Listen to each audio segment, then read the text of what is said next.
I will now call to order the workshop meeting of May 23rd, 2023. Welcome citizens. I want to take this opportunity to thank you for taking the time out of your busy schedule to attend today's school board workshop. It's our opportunity as your elected representatives to collaborate openly among ourselves and make decisions that will decide the future direction of our public schools and the education of our children here in Clay. There will be an opportunity for the public to ask questions at the end of the workshop. Questions will be allowed, comment will not. If you wish to ask a question, please fill out a comment card and hand it in to a deputy, and your participation is always welcome and appreciated.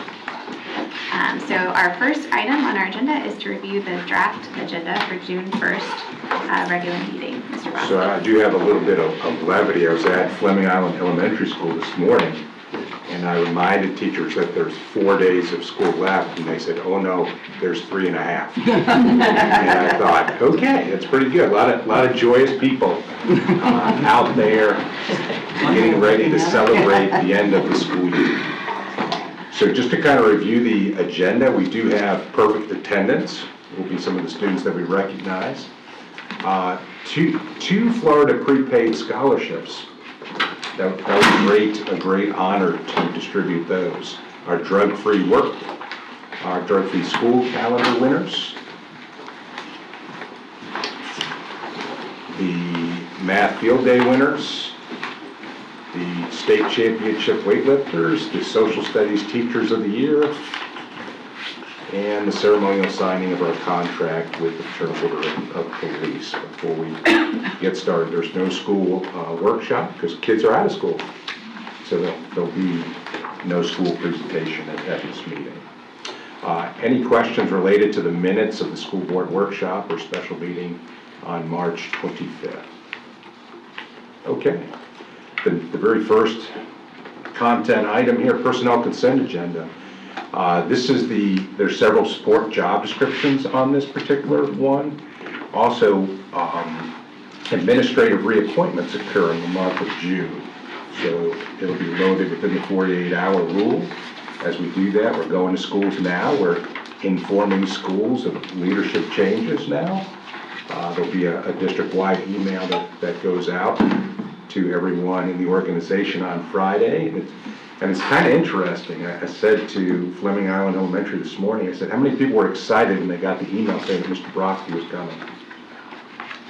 Everybody laughed. They quickly got, because pretty much when the superintendent shows up this time of year, it means that there's going to be a leadership change at your school, and everybody recognizes that. And as a person that's had 9 jobs, I've been on the receiving end of that many times. It's important that we maintain the traditions, and one of those traditions is the superintendent shows up in person to tell you about that, and so we're carrying on that tradition now. Of course, this is Clay County, so pretty much everyone knows before I get there. So I don't think it's a big surprise when I show up, but they at least extend the courtesy of that visit to do that, and it's kind of interesting. All of those particular moves, we have 3 retirements, and then we have 1 promotion and a movement to transfer there among our leadership. So looking forward to it. Maybe we start our summer training right on the 31st. And that's, we kind of surveyed administrators and said, hey, do you want to come back later in the summer? Oh no. As soon as teachers go, boom, get us in there. That means a lot of work is happening behind the scenes now to prepare for that. For example, there's like 35 pieces of legislation that is impactful. It means deciphering, decoding, providing training for those folks, all by May 31st is our first day of training. And then the first also. Then we go into our ESE Summit and our Teacher Leadership Academy right after that. So people always ask me this. They'll say, hey, hey, you guys got the summer off, right? And I just kind of look like quizzical, like, okay, it ramps up during the summer, actually. It doesn't ramp down as we prepare for the next school year, but we're looking forward to the challenge. I always compare the school year as kind of like a renaissance. It goes through this cycle up and down. And the beautiful thing about what we do is you get a new opportunity. Every year's a new year. Right? You get to make those adjustments every year. Not every profession gets to do that, where you get to redo and restart each and every year. It's a beautiful thing. Okay. The next item is teacher hours and for students. That item will be attached like in the usual format. Next, we have the K-12 academic services out-of-state travel. Next is modifications to the student progression plan. One of the things that happens is when the state passes legislation, you have to look through that legislation and then determine how that impacts student progression. It takes a little bit of time. As soon as that was done in draft form, I put that out in email form with that. Also attached to that email was kind of a year-long, like here are the items that are coming up. So if you wanted extra time to read and research those items, you would know when they're coming up a year in advance. Now, we can't tell you the changes until the legislature makes those changes, and then we have to scramble in 2 weeks to make the changes in there. And so you can see those changes in the pupil progression plan that was sent out, and the one that's attached. Yes, Can we ma'am. stop at the student progression plan for a second? Sure. I put a lot of thought into this. I realize it came to us at this point last minute. We're advertising, so probably June 2nd. But I just kind of wrote a little spiel about student progression plan because it weighs heavy on my heart that half of our kids in Clay County, just about half of our kids cannot read. And everybody in this room knows if you are a level 3, there's like a bell curve of level 3s. Level 3 from the state of Florida says with assistance they can be successful. And so if you're looking at our low half of our level 3s, our 2s, and our 1s, we have a majority of kids in Clay County at all levels who cannot read. So I'm gonna be a little bit long-winded, I promise, because I wrote it. It will make sense, I think.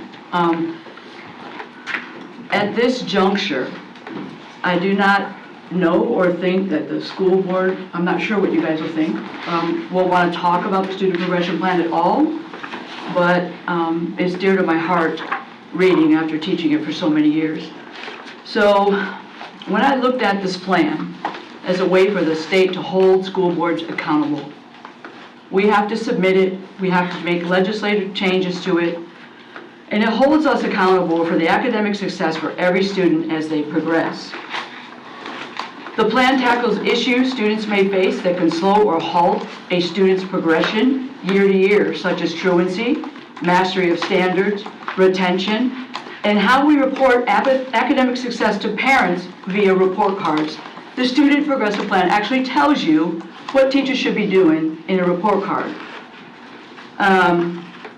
I also look at it, this is not like a tool of power, it's a tool of accountability.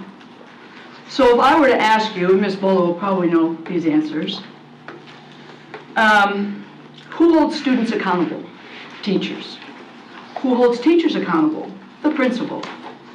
Who holds principals accountable? The superintendent. Who holds school boards accountable? Florida statute, FLDOE, and the state of Florida. And voters. And our constituents, because in this case we are elected. And who holds the superintendent accountable is the constituents, and as designed by the state, the school board. I don't mean that in a bad way, and as I finish this paper, know that this is not a personal thing. When I was teaching, teachers got together and we talked about business, and we didn't take it personal. That's how you keep an A school, is by tackling the issues that need to be tackled, not by tap dancing around them, all right? So, research says the greatest factor for student achievement, as you most know, would probably be a teacher. However, it's not any old teacher. It is a teacher that sets high expectations, helping the kids get there, finding a way, no matter what level a student is, you find a way to get them a little bit higher than they know they can go, period. That is what, in my idea, that the student progression plan is the high expectation document. Without accountability to everything in this document, it becomes null and void. And you say, well, maybe what does that mean? I'm going to give you an example. If I was born in a world at a time where I could eat and drink everything I want, and they guaranteed me my body would stay perfect, my health would stay perfect, and I would live a long, healthy life, guess what I'm going to do? I'm going to eat and drink everything I want. I have no accountability to my body, no accountability to my life, no accountability to my grandkids, because I am guaranteed that I'm going to live a long life no matter what I do. I look at the progression plan as that.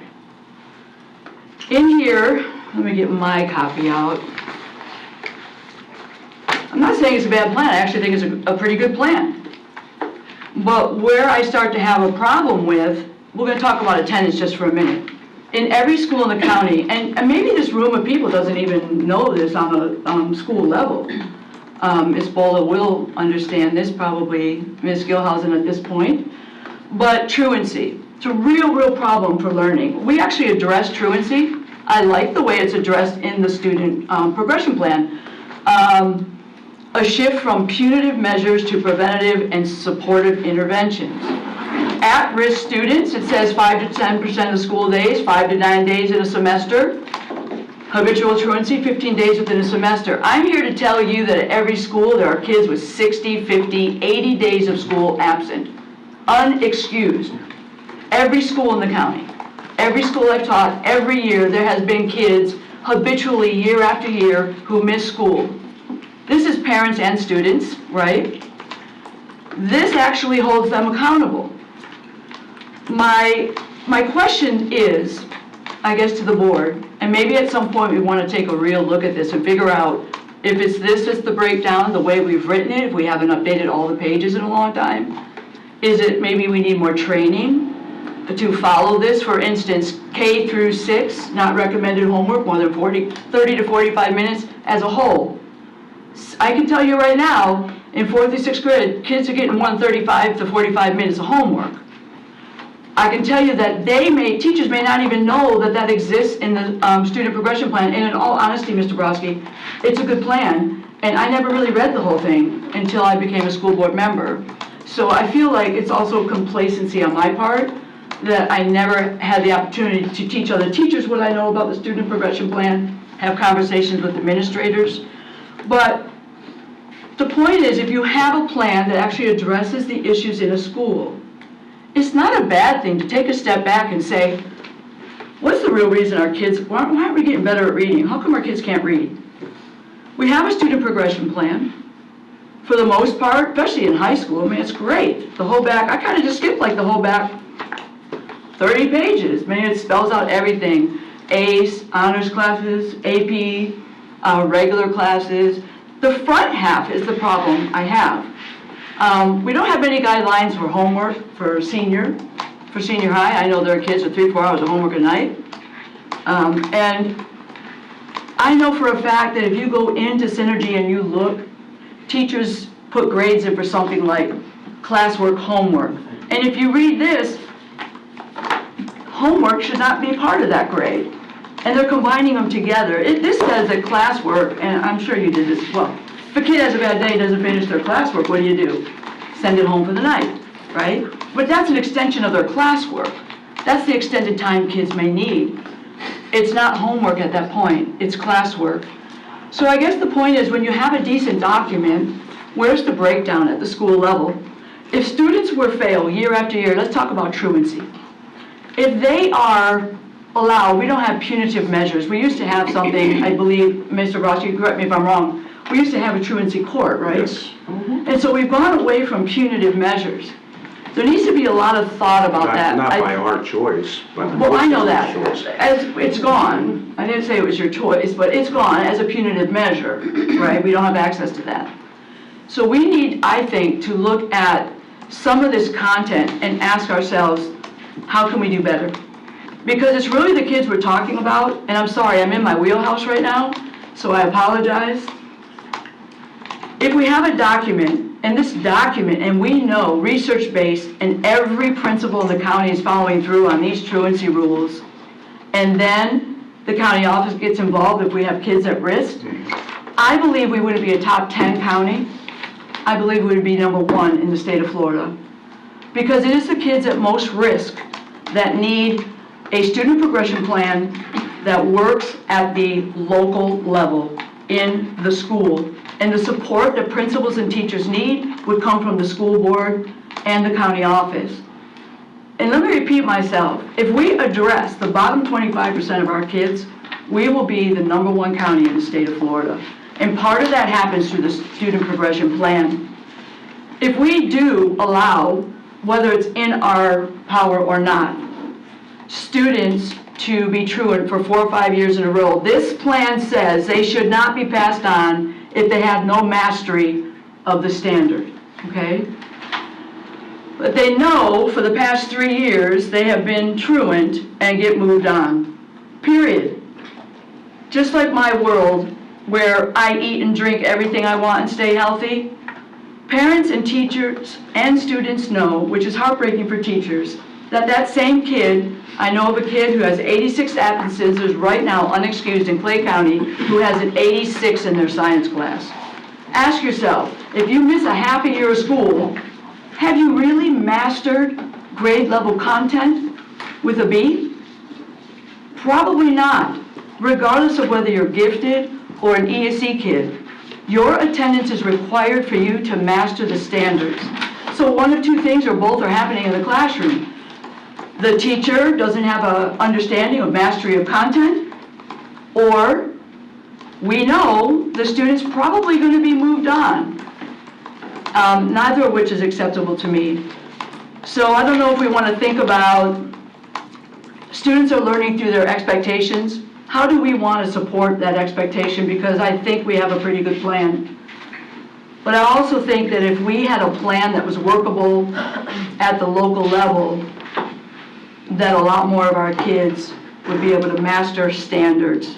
And that would take support from everywhere for that to happen. So, Ms. Hanson, if I'm understanding you correctly, you're happy with the plan, it's the implementation of the Well, plan. not all the plan, but I have to be honest, a lot of the plan is good, but the implementation, we don't survey. I don't remember ever getting a survey from the county office asking me what I think about certain sections, about what we could be doing to help them with truancy, what could we be doing, what kind of supplemental resources do they think is useful, what do we, things like that. Did you never get any information from your principal regarding the truancy issues? We would Because we used report, to get no, that we report them. And the homework, the Yeah. time of homework in the elementary schools. Student. But I'm actually talking about, yeah, Absolutely. That means, yeah. about the I mean, effectiveness the social of workers it. in our schools, there was, Well, and in you elementary have to school, have- that actually works. You're also pretty talking well. about a truancy issue, which means that you have to have buy-in from the parents. Correct, yeah. And there's been a huge, you taught out at Wilkinson and Clay Hill, there's been a huge development of making certain that we get the kids to the schools. One of the reasons that we built the community support program at Wilkinson Junior High was specifically for truancy. Well, this There have been- conversation was about the student progression plan and how we could talk about it and Truancy see if there's areas for improvement and implementation in the school. And there's been lots and lots. I actually over the recently years, just left the There's classroom. been loads of improvement in that area. Elementary school is a little better, actually, for improving. If you get them young, that's a better, McCray Elementary had a great way of keeping truancy down. But So if I could, what I'm hearing from Ms. Hanson is really, you're talking about the plan itself is a good plan, but the implementation of some of the aspects to it, I hear about literacy being a concern of yours. I hear attendance being a this concern actually of says that they're yours. not mastering standards to hold them back, and I don't think that's what anybody wants to do. And then I also heard grading policy was something that kind of came out in the conversation. And so I would say this, I would agree with you on all of that. I think talking about attendance is an important thing. I know that this past year we've had an increase in attendance, and if you look at just about every marquee, you'll see some sort of competition for which class has the best attendance. You'd see in every school bulletin that's put out to parents, Clay High has their 3-5-8 plan. It's in there every time. It's their system by which we're working on the attendance challenge. To Ms. Bola's point, attendance is a two-way street. parents have to send their child to school in order. So I agree with you 100%. So there's always things we could do in attendance. And I think it's our job to get the community on board, to help maybe do some retraining at the parent level if that's the case. But there's other things like every grading period, the teacher will indicate whether the student is working on grade level or below grade level on the, I don't know if you guys know this on Synergy, when you put your grades in, there's actually a column for that. Do you know that at a couple schools, I was always told to put on grade level? It's true. And teachers really don't know what to do with that, because if you're reporting them below grade level, that means they're actually not mastering the skills. So it was a big confusion at the school level of actually even how to use, that came with Synergy, right? It's right there and you have to, it says we have to do it. I don't think we're doing it right. So like I said, it's really not just about attendance, but if you go through, I think there's some simple things we can do. There's some simple tweaks you could do. I think having a lot of conversation with teachers and parents at some point about some of the problems that we do have, getting input is a valuable thing. And that's all. Is the student progression plan something that administrators go over with teachers at the start of the school year? You wouldn't go over every single page of that. Uh-huh. The implementation of that is done, of course. In fact, the previous year, we did a whole training on attendance. It's been a year-long focus this year.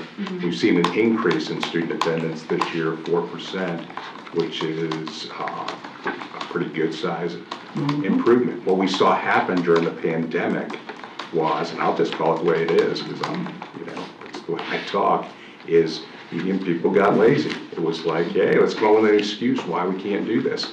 And we kind of cracked down, if you will, for lack of a better way of saying it. It's been a year-long focus with much data that supports the improvement. That's our social workers and everyone else.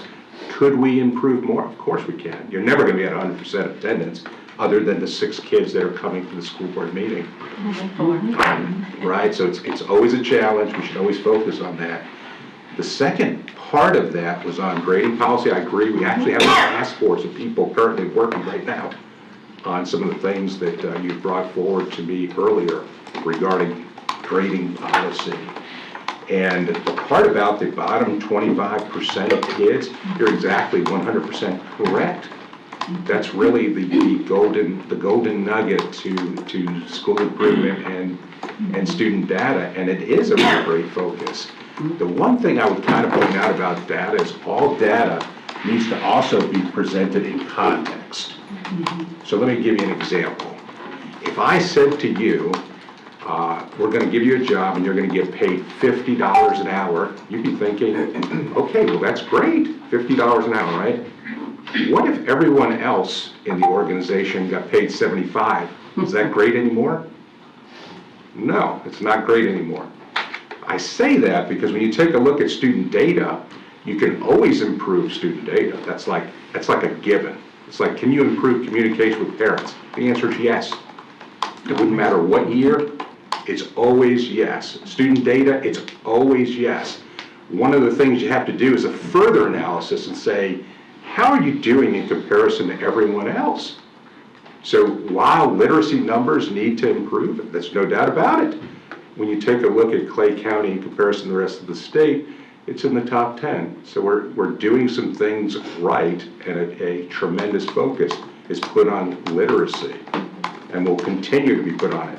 But you have to go one step further. You have to have the context of the data also. And so I agree with everything that Ms. Hanson said. And the purpose of today is to approve the document. The board could always go back and revise the document, even during the middle of the year if it chooses to. Right, but we have to incorporate the new legislative changes. You have to advertise, then you have to wait the 28 days, then you have to have the public hearing, and we need this in place by August, which is why it's presented now. We have to wait for the legislative session to end, then we have to scramble to update the document to see if there's anything in there that needs to be changed as a result of whatever happened in the legislature. Now we need to move forward. If the board's going to have future discussions, either on attendance, truancy, or whatever, we can do that, and we can amend the document at a later So it's one of point. those living documents, as you say? Always. Yeah, now a change would require the same process Yeah. that we're going through, so it's not like you can And just like I change it said, overnight. most of my highlighting are in certain areas. I didn't really zoom in on this high school stuff at all. Well, and if I may, as a Sure. former elementary teacher, just for knowledge, I'm not trying to lecture, I'm just the fact. Yes, we were given this information.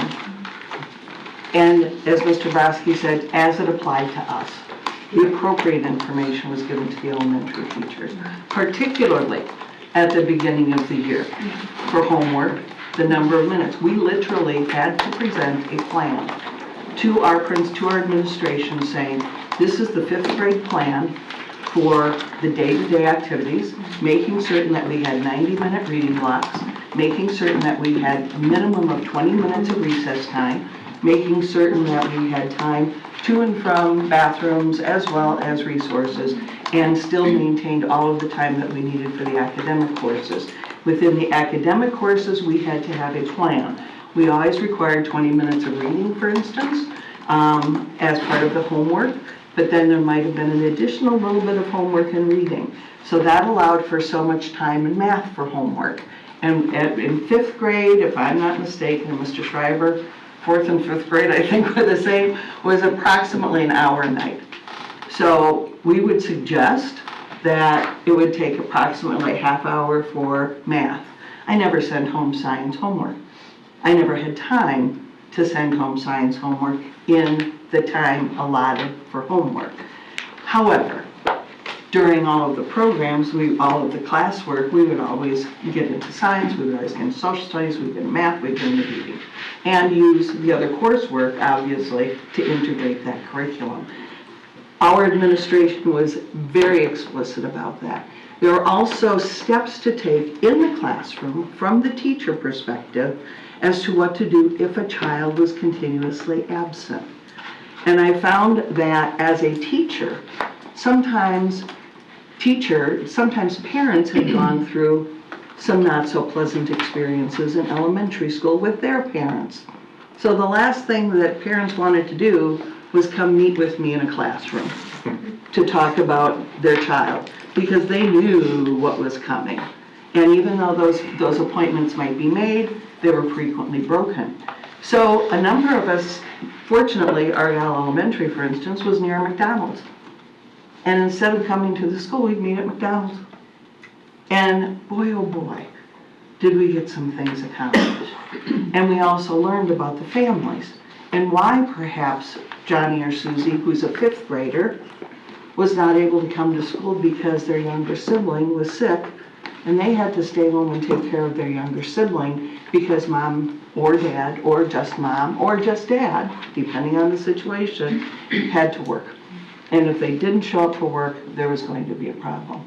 So helping resolve those issues is what we've been doing. And truly, as a member of the school board, I was very happy to see us resolving some of those local, the microcosm issues that we have in so many of our neighborhoods.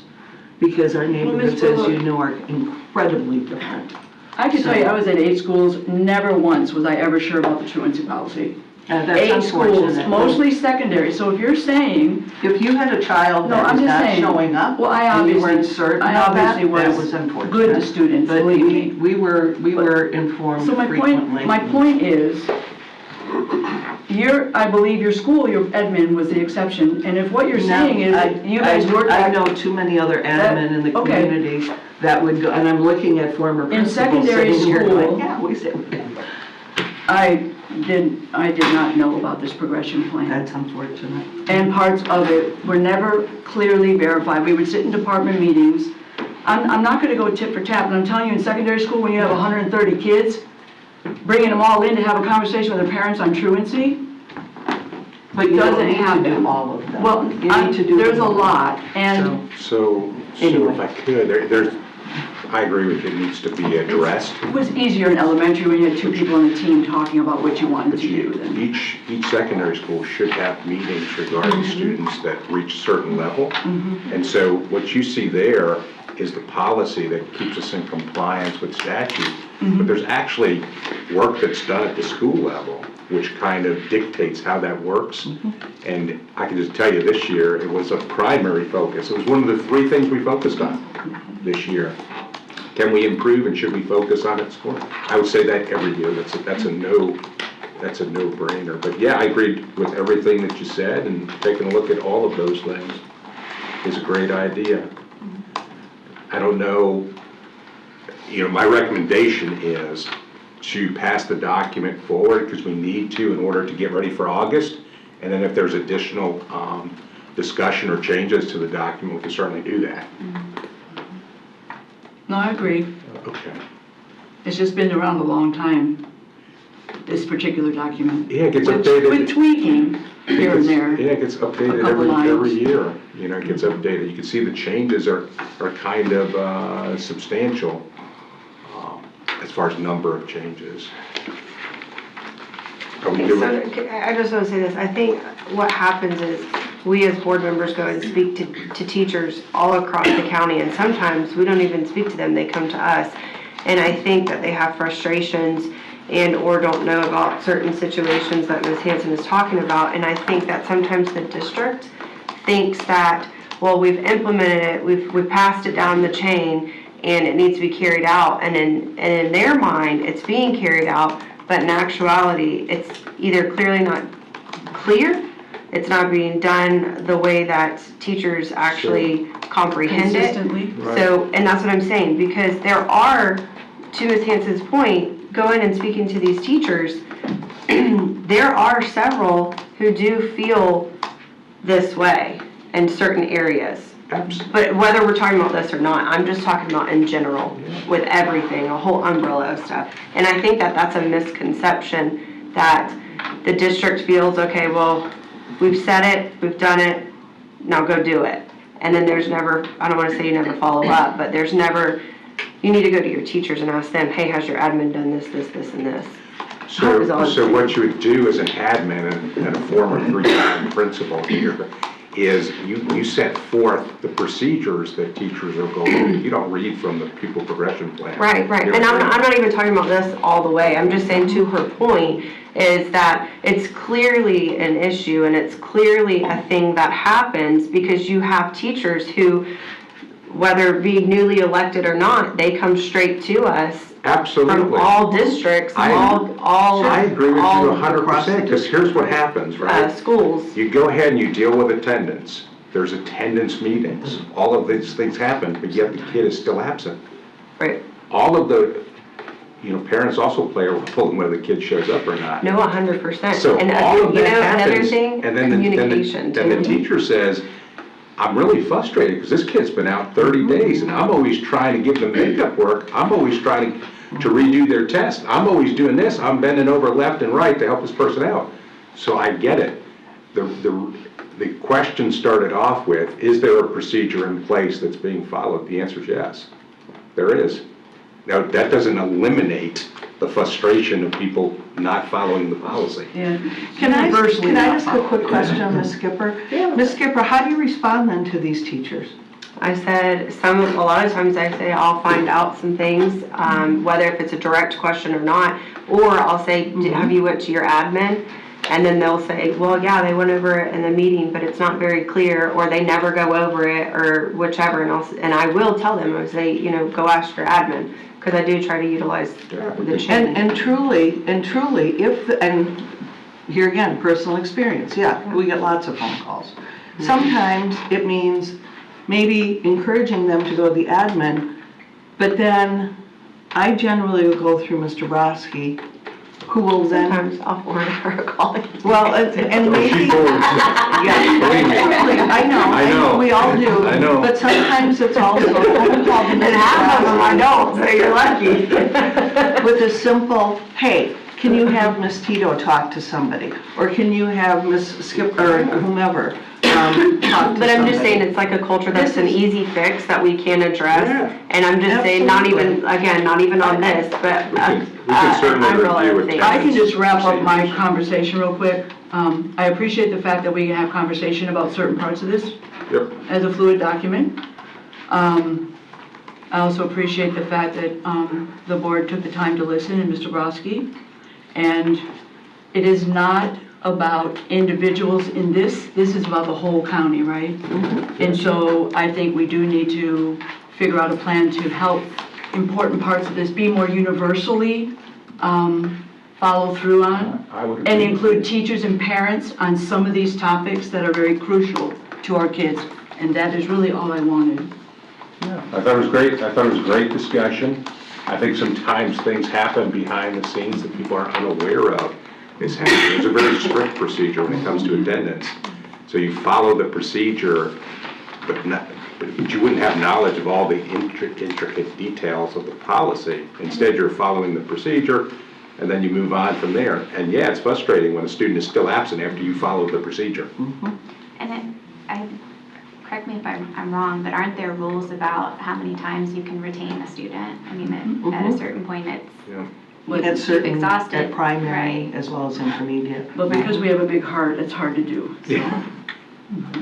All right, the next item is the agreement with FLICA through the Department of Military Affairs. So, you know, FLICA is a key to our dropout prevention within our district. We have about 150 graduates annually.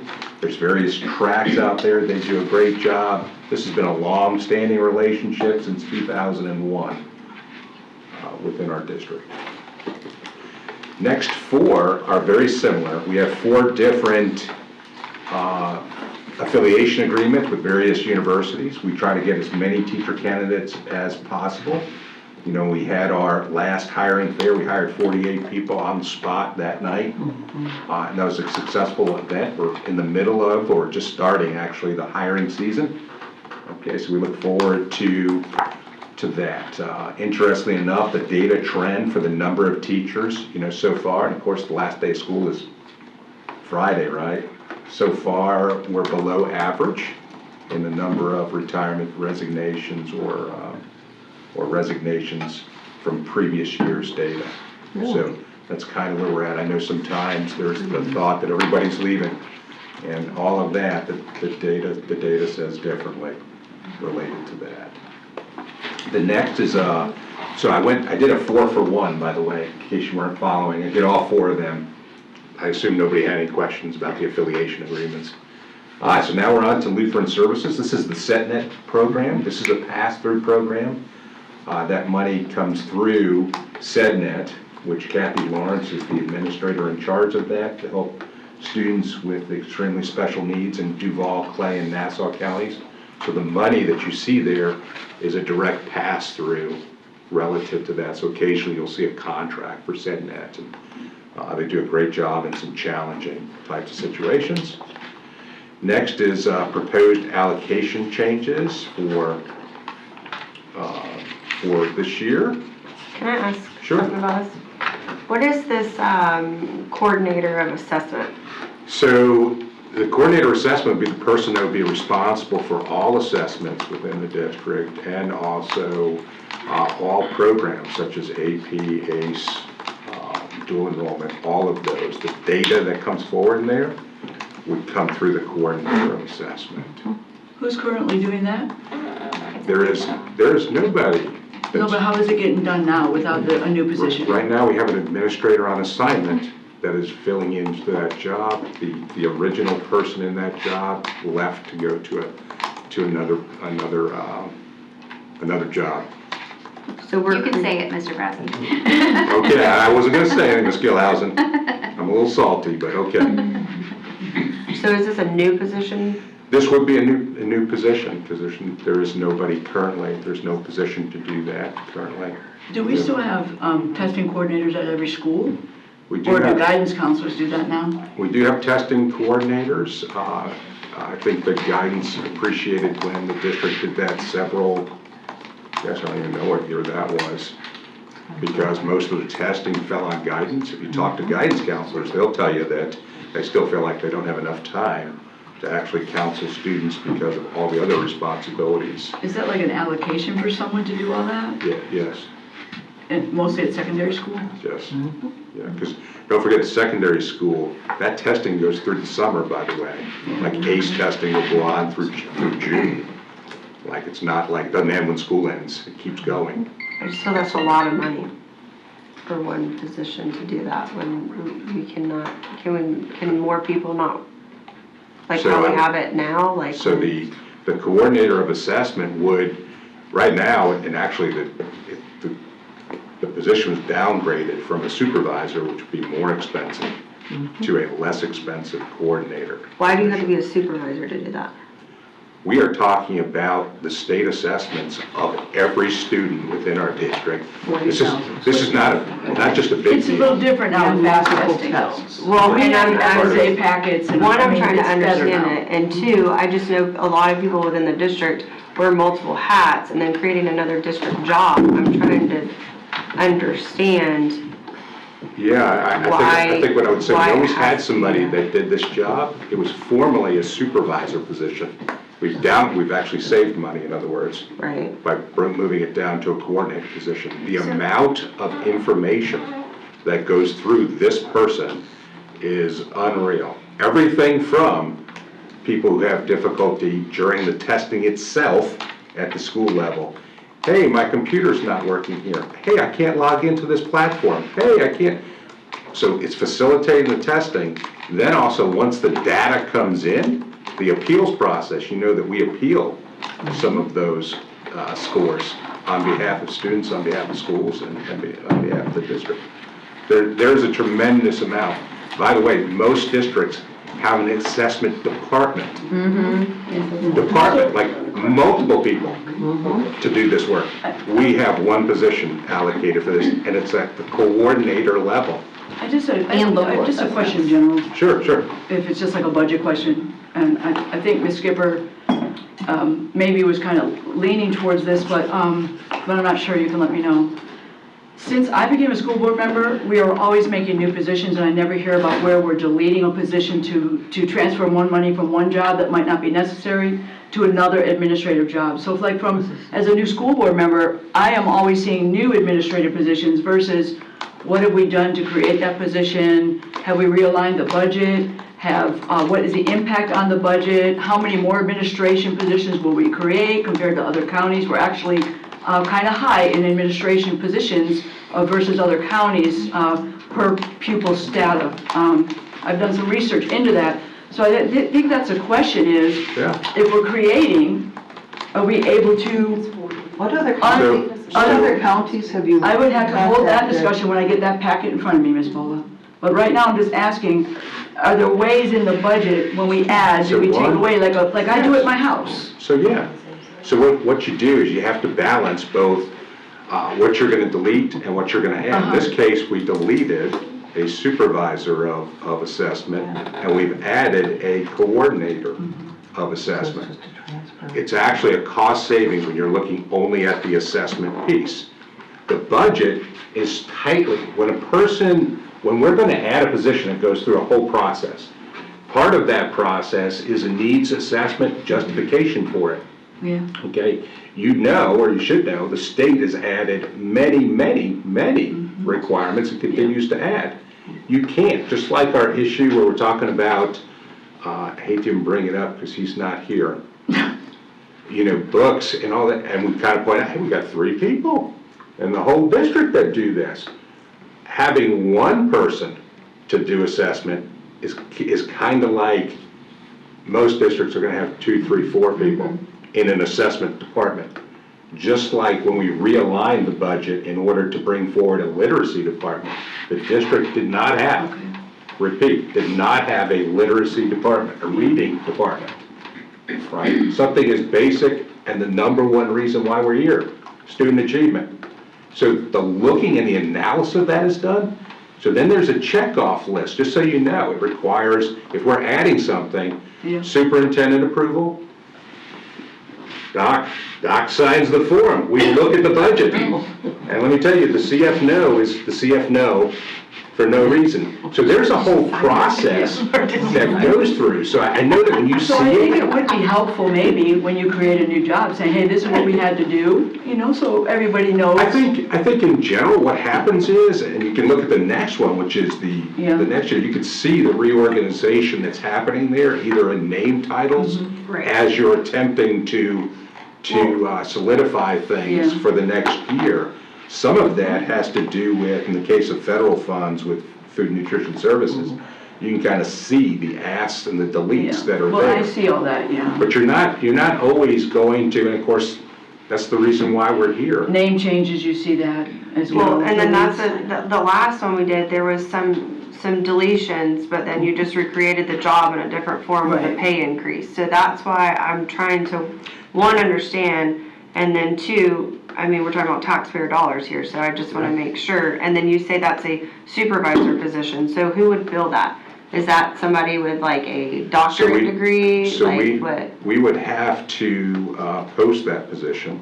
Right, well, I know the process of it, but what I'm saying is You're looking for the job you're looking at a description. coordinator and a supervisor position. What cost Do you have to savings have is a that? certain degree to have these positions? Because you're making it sound Yeah, like there- it's a bigger deal than. There would be certain requirements on the job description if you approve that would stipulate what the requirements are for the person. And you're saying this is a doing the job. cost savings because it's a direct. It's actually less money when it comes to assessment than the supervisor position.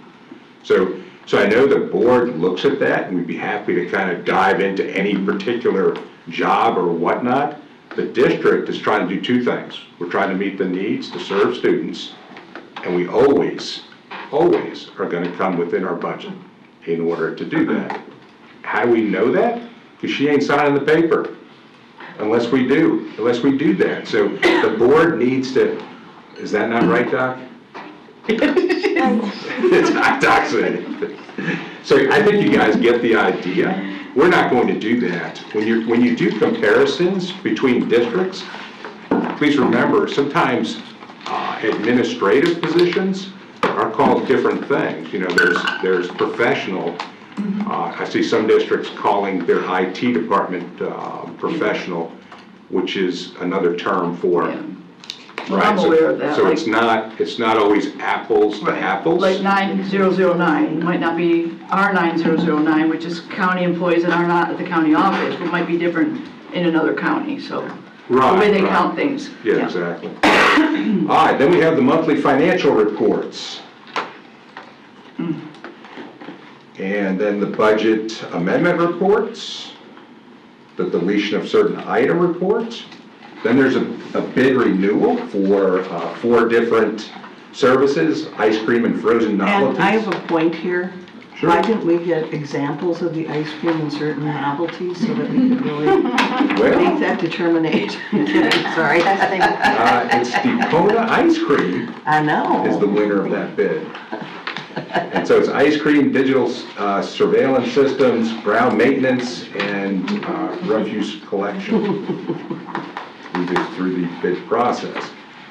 The next is a bid award for contract services for site work, which was awarded to Creative Concrete Design of Columbia County.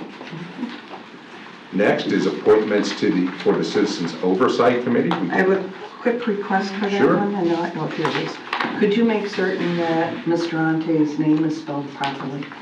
Because it wasn't spelled properly. It should be Seidah, yes. Thank you. Thank you. Okay, any questions on that? Okay, next is a resolution to dispose of relocatable buildings. Good job. I knew somebody. Those yeah. 5 mean a lot. Like eating the elephants, but we're getting there. I wanted to So- go to the burning party, but I see we're gonna make $10 off of them. That's right. So I you know look reams of at, paper with Much that. better than the cost for us to punch them up too. Just saying. I'm So you the look at master this, salesman. the next 2 items, the next 2 items are kind of related. It talks about the reduction of portables because there's 8 new classrooms at Keystone Elementary School. So each time that we're building, we'll be able to take away portable classrooms. You know, you guys talked about that as part of the strategic plan. That'll be presented to you for the 29th of June meeting. And, you know, board members had input into what priorities they would like to see. And the strategic plan reflects all of those priorities that people brought forward. And so, remember, we built Doe with no portables. We're building Spring Park with no portables. We're reducing portables at Patterson. We did reduce portables at Poe, and now we're reducing portables at Keystone. And it costs $40,000 to move the 4 portables, so we're selling them for $10, and if, and they could take them. And then part of this is the board has to say grace on it in order for us to get rid of them. That's why this item is even on there. So that's good news there. The next one is sort of related to that because you have to have the ramps and the steps related to said portables. Then the next item is the Clay High School restroom renovations. I think the operations team has done a great job renovating the bathrooms throughout the districts. Clay High's turn, and it's... Can I ask a quick question? Sure. It's quick, I promise. Sure. Do you guys kind of anticipate like an extra cost for these change items? Yes, Okay, we always keep it in the budget, that's what I thought. every time. Because there's always a lot, and it doesn't seem to like... Yeah, Okay. there's something that we find behind the walls, above the ceiling. And so you anticipate something's going to happen? And anytime we renovate, there's a cost associated with bringing things up to current code, And which you know about? which we know about, which we anticipate, and we even anticipate the market Okay. swings as well, and how crazy that's been. Well done. Okay, next is the Middleburg High School cafeteria expansion. Next is the Orange Park High School stadium repair and replacement, change order for that particular project. Congratulations on getting it in on time for graduation. That's always Well done, Very nice. well done. Then we have pre-qualification of contractors, then Ridgeview High School roof replacement. A lot of roofs, a lot of air conditioning, a lot of restrooms. Like, the one thing I try to point out about the half-cent sales tax to people is simply the projects we're doing are the ones that are really needed, that are fundamental. They're not necessarily glamorous, but they're absolutely Well, necessary. hopefully we'll have a quorum, because I got an email saying we haven't had a quorum with our citizens in, I guess, quite a while, I think is what was said. So do you guys, you have a plan, you present it to them, right? And if you don't have a quorum, you are allowed you can just keep moving on? So let me kind of just happens with that? give a brief statement on this. So the half-cent sales tax, there are so many, let me phrase it this way, there are so many projects to be done, and the half-cent sales tax is roughly about a little bit more than 15 million. The district receives other revenues from other sources, and the purpose of the Citizens Advisory Council is to ensure that every project that's done under the half-cent sales tax meets the criteria for that which is done. Remember that that's a portion of what operations does. There's so much other, in fact, there's more outside of the half-cent sales tax Well, when people ask me, than what will I inside be the doing, I half-cent didn't sales know what tax. to Like, tell them. boom, that's how that works. So they sit there, and yes, to answer the question directly, they're given the list of projects that are done, and their responsibility is to look at that and ensure and certify to the tax-paying public that that money is being used appropriately Okay, on those projects. okay. And just as a reminder, we remind the half-cent sales tax committee that the half-cent sales tax projects, the Ed First projects, are budgeted in the EFP, in which you guys approve in June tentatively, and again, in the final approval of the educational facilities plan. So the Ed First projects are actually approved by the board, and the committee monitors to ensure that every Ed First project falls within those 4 buckets of the referendum. Can it move forward without a quorum? I guess that was my concern, if There's people not a- don't show up. Well, That's just for them to vote on the minutes. Okay. To agree on the minutes. Okay, all right. And then they do a validation report, And- we do one annually, and they're just, we need And a once a quorum. year, they come to the board and Okay. and present to the board and says, here's what's happened this year. All right, Couple months yeah. ago. Thank you. Okay, so then we got Wilkinson Elementary School cafeteria renovation, Ridgeview Elementary roof repair, and the change order for the Middleburg Transportation fuel system repair and replacement. And then you have the erosion challenge at Fleming Island High School. And then on discussion, we have the public hearing for the designation of user gender for bathrooms, locker rooms, and dressing rooms. That goes to public hearing at that point. And then there's also the public hearing for the use of facilities and grounds. Remember, we did that, seems like a long time ago, because that was April. Right, now you kind of skip a month, and now you're in there because 28 days didn't work out, and the timing of that to make sure we're in compliance with the statute. But this is to make it more user-friendly for community groups to use our facilities, and puts us more in line with other organizations.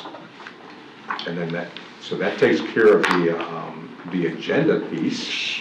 Can I ask a quick question about the bathrooms? And this is to facilities. Are we changing any single-use bathrooms to general use? Let me give you an example. In the room adjacent to the TTC, there are 2 bathrooms. One is designated male, one's designated female. I'm going to ask that signage be placed on all single-use bathrooms. If this is passed, as restrooms. Yes. Because I do indeed use the male bathroom if Yes. the female is used. Thank you. And I don't want to break any of our rules.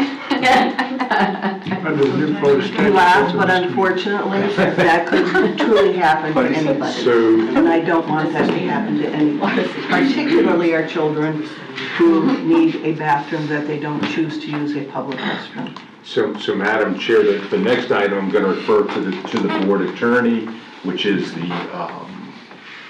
policy, potential policy, the draft of student surveys. So Mr. Bickner, I'll turn it over to you. Everybody has a copy of it in front of them, I believe, in red.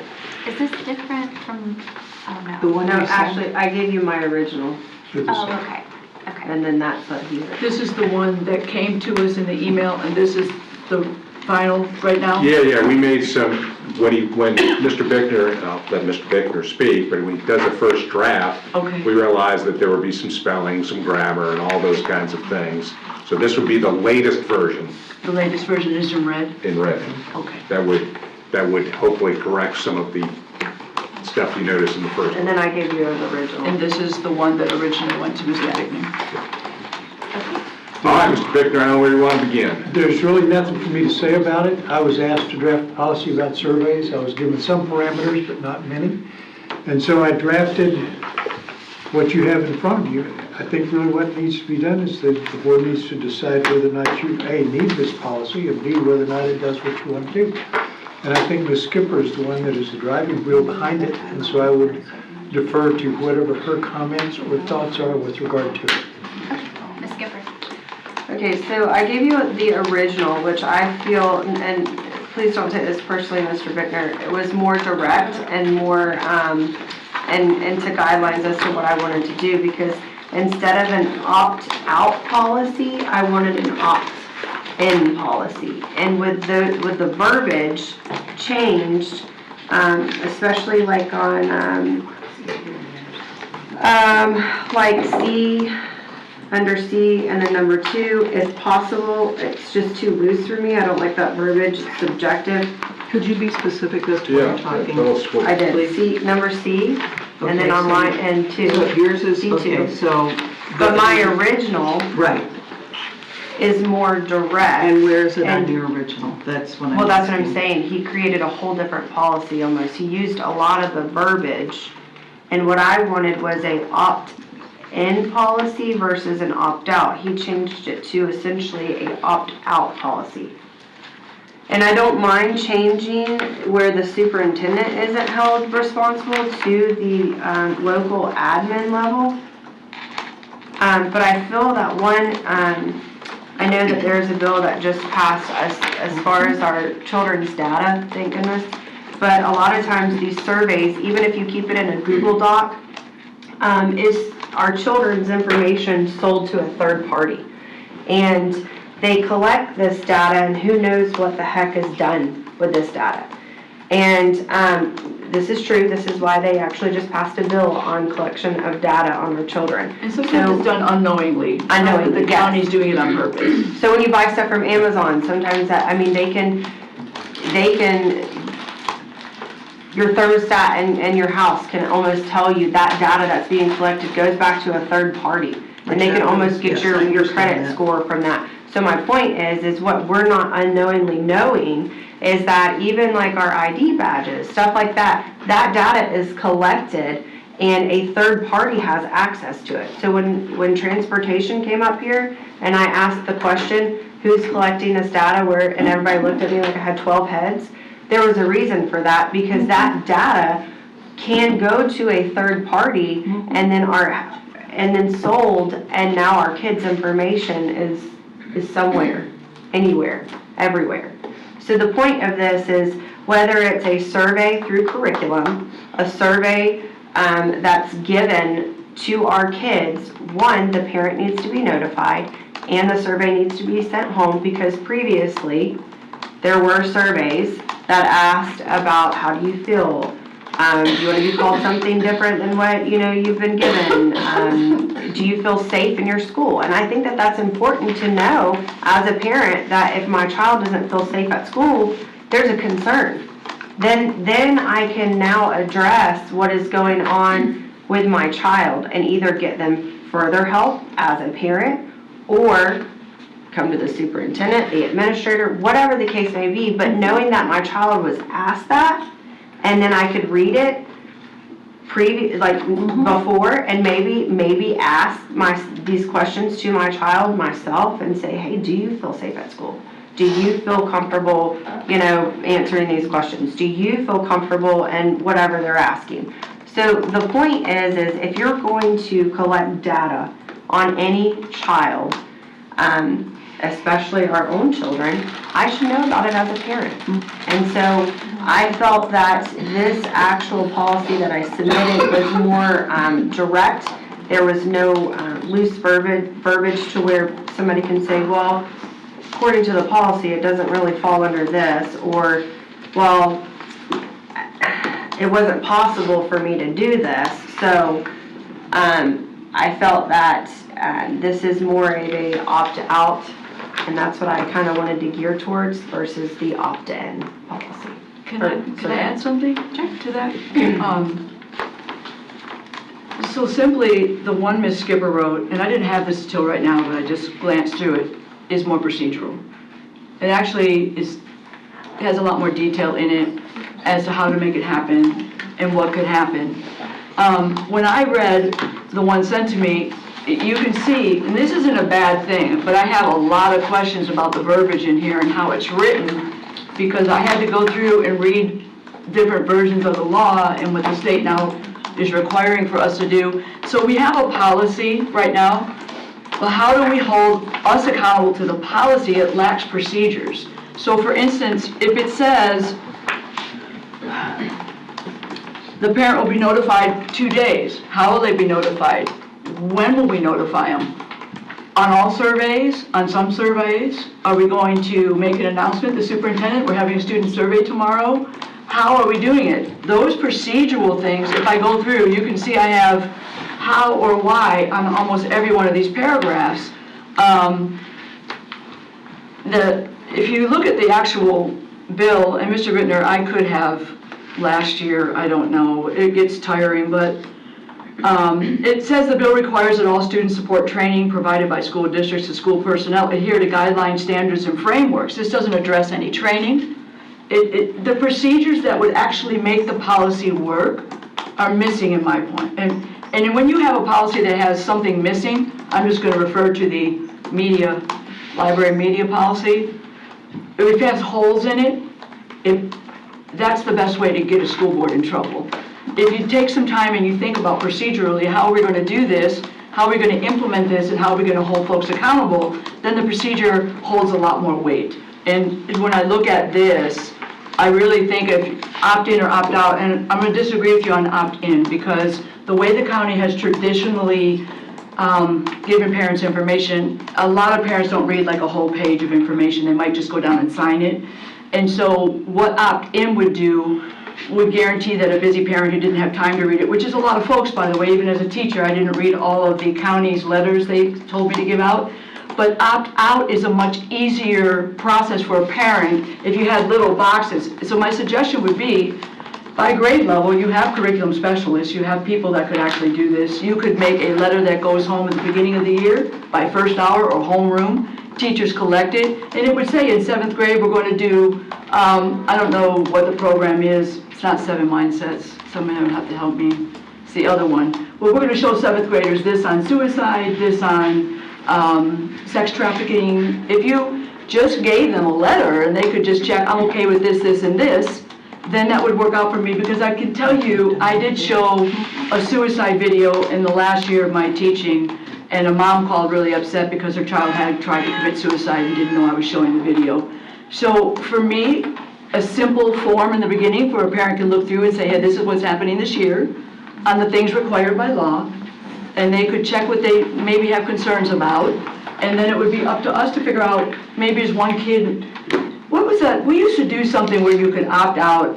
I forget, you would get like pictures, matter of fact, public pictures, and you might get one kid at a whole school. It could be that on this opt-out, you might not have anybody opt out or something, but it could be some parent does want to opt out. It's on the So, page of yeah. opt-in and opt-out, but this is set up more of a opt-in kind of direction. But there is on the back page, it talks about. Yeah. And we're not talking about curriculum content, this No. is specific to surveys. Right. So. Right. But if, so I know Videos. sometimes curriculums send out surveys or whatever, and they. Right, but what she's referring to, like okay, yeah. videos and that sort of Yeah. thing, would be something totally different. Yeah. This policy would not apply to This is that. just strictly collecting data on our kids. So this is relating to the legislation that Jen Bradley sent through. Well, it's partly, data. yeah, and protecting our students' data. How many surveys do we do of this nature? We do a climate survey, which is the one that was just done. Sometimes the state of Florida sends us surveys to do out of the Department of Education, I might add. And they just changed all of it. They do their own. Any other surveys, Laura, that come to mind? None. Do we still And do for us, it? Are you? the purpose of the climate survey is to, assess employees, but also, students. I think it would be important to know how students feel at school, whether or not they feel safe, whether or not they feel like their teacher cares about them. Those are all important things, and as a principal, we look at that data to say, okay, are there schools where there's trends? We then provide some of the remedial training that you talk about to those individuals, meaning the administrator, the staff, etc., based on that data. I think with all surveys, you have to always take a step back from it and look at the sample size. Recognize that surveys aren't a perfect science. You have to put it in perspective. A survey generally gives you a feel for it, but doesn't really give you every single little detail related to it, but it's still important. I used to survey my students at the end of every course that I taught. I taught for 10 years in the classroom. And I would give a survey to the students and ask, hey, which part did you like? Which part didn't you like? What do you think I can do better to be in the future? I'm not saying So- there's nothing wrong with surveys. so the- I so think we the should ad- survey people, but perspective is, you're gonna survey and Yeah, collect the- data on my the child, I data- wanna know about it. Yeah, the data thing, I think we all agree with that, right? I mean, that's Yeah, not- that's- And really also, not- it needs to be a real effort to tell parents that it's happening. I have grandkids, and we didn't know it was even given. The climate, I'm not saying I'm against the survey, the Yeah. climate survey, to see where kids are coming from, Yeah. but I didn't know about it. And then my kids live with me, my grandkids. And I only found out about it, but how do we notify? I know that it was on a scrolling banner on the county website, and I went to that about 0 times when I was a parent in Clay County.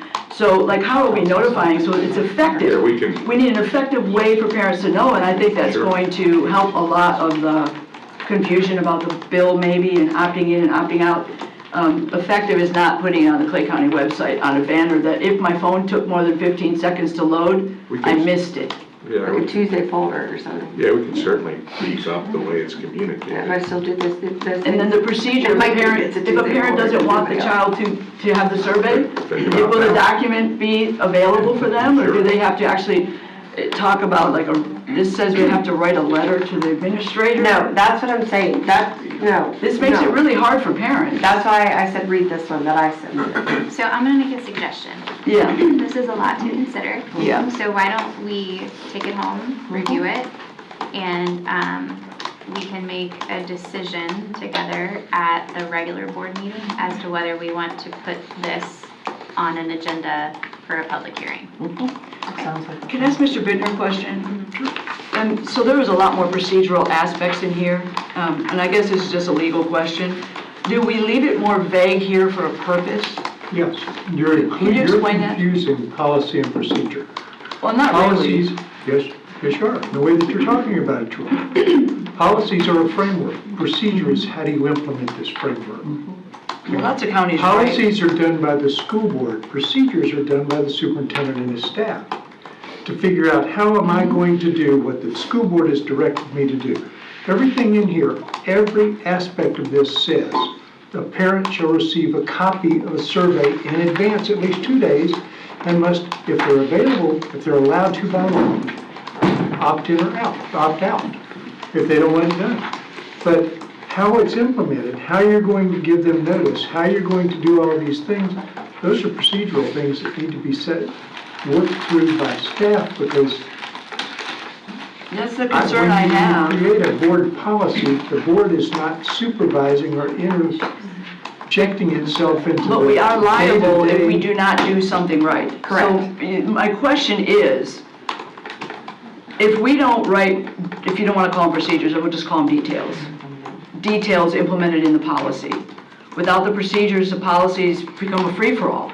Like almost anybody, if this administrator makes a mistake over here because they didn't understand the policy details, then we are going to be held accountable for that. And so I have a problem with just putting a blanket statement out that doesn't decipher and allows individuals a choice of execution where the superintendent could just make a phone call, let everybody know. And here when we say, we'll give them notice for 2 days, how will the parent even know to ask? Or how will they even know it's there? I mean, It's not incumbent upon you. It's incumbent upon the person that's the administrator that's going to have to do the job. that's what I'm talking about. That's what it's for.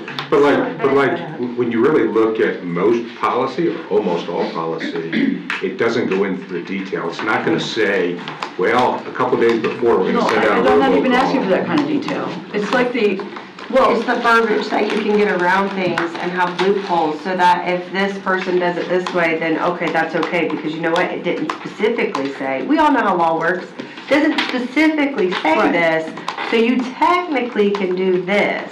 And that's the point of Can we back up just one second? frustration I of the think policy. it's important to lock down the language Mhm. so that the expectations are clear. Yes, But as long as your expectations Right. are met, the way in That's which they meet perfect. your expectations are clear. should be allowed for Yeah. what works at one school. For example, I'll tell you at my kids' school, they send out, and you have the option to opt out if you don't want it, text messages. I would much rather be notified by text message than email. Exactly, that's the part. So, Yeah. listen, so if I put in a policy that the parents must be notified by text message, Oh, no, not what that about, detail. well, but that's what I'm saying, if you get that specific in policy, it's very easy to be in violation of your policy. And then the school board is liable. Because at any point, if you get sued as a school board, and in the court of law, they can Yeah. say, look where you violated your policy, you've lost that suit. It doesn't matter how small a violation, because It's you've true. just proven that you're not upholding your own policies. Yeah. So you want to be I very understand. careful about See a how guideline. specific you are in policy, and technology is going to change. So your policy should be able to withstand some time, and should also allow for some flexibility Well, in no, that's, implementation. I agree with you on As that. long as the expectation is. I just, when I read it, didn't quite understand it myself. Like, it Well, was kind that's of what I'm loose. saying, go home and read the Procedure's one I important, gave But you. you don't want to put procedure in the policy. And just clarification, this does not include curriculum. Right, it's Not curriculum, but curriculum surveys. So if a But curriculum if I were to do a survey, bar graph in my math class, and that initially, when I saw surveys, my initial reaction was, I do bar graphs in my math No. class. No, this And is I what do I'm a talking about. survey of the students in my class. It's not in the What law. I'm saying But is, that's not- if you collect data Right. But from then- your child, or from a child saying, do you like this Well, curriculum? Does the curriculum make you feel safe? Hold Does on, the curriculum? time out. Time out. Time out. So if you read the first part of what she wrote, Yes. it says specifically what is being surveyed. Thank you. Yes. So in a math The class, if you're definitions in saying there. if you're I wearing like black your idea of shoes or let's if you're take wearing it white away and shoes, review. that's not covered Thank in you. this policy. Yeah, it's just if it covers like your political affiliation, different kinds of behavior, not things that you would not talk about in the fifth grade math Yeah. class. And the Loctite policy, I guess, is because now we have 170 book challenges that are coming Sure. our way to decide the final say on these books.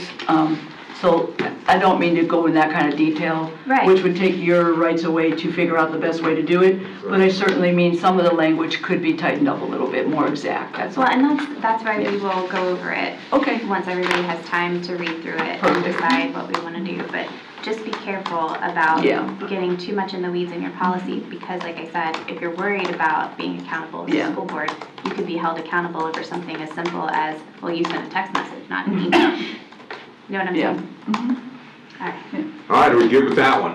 I am. Okay. Everybody else set? Okay. So then the last item on the agenda was actually on meetings itself, and I'll turn it back over to the board chair. All right, what did you say about cell phones? No, meetings. Meetings. Oh, meetings, yes. So Yeah. this was actually Ms. Hanson's item, so I'll Yeah. let her go ahead and speak to it.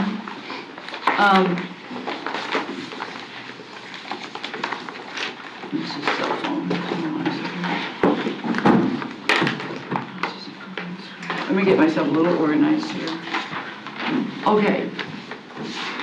So I know I sent this late yesterday to Mr. Bickner because in the law, special meetings, workshops, doesn't actually, I wanted to have an informal meeting and Ms. Gilhausen had mentioned how we need to look at the policy to see if in fact that follows our policy, or do we need to add that to the policy? But when I read the law, it just really is a blanket workshop, special meeting, and then of course, you know, in the shade meetings. If you look at the law, it doesn't really restrict us on how the format of how we would do a workshop, other than the fact that you have to give 7 days notice, right? And we also had some discussion about these super long 8-9 hour days we've been having since November on school board nights. And so I sent a position paper to you in your email, and it really is not a lot of changes, but the changes I've asked for will give us more time as a school board to talk about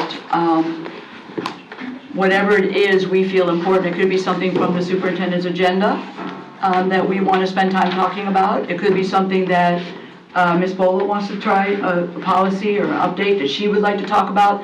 At this point, other than today, we've had a lot of great conversation, but you could put how many hours I've spoke to another school board member on one hand since November. And we need to have healthy discourse and challenge each other and talk about what's best for our students and our teachers and our parents. And we have very little time to do that. There was a little pushback about an informal meeting, which would fall under a workshop, I think. I sent this position paper because it actually talks about the law. For a workshop, today we had, I think, some pretty healthy discussion, and the superintendent was able to answer a lot of our questions, and you helped me understand this policy better that Ms. Skipper brought forward. But for the most part, I really feel like we could alleviate some of the time at the workshop is if we were just to read the agenda.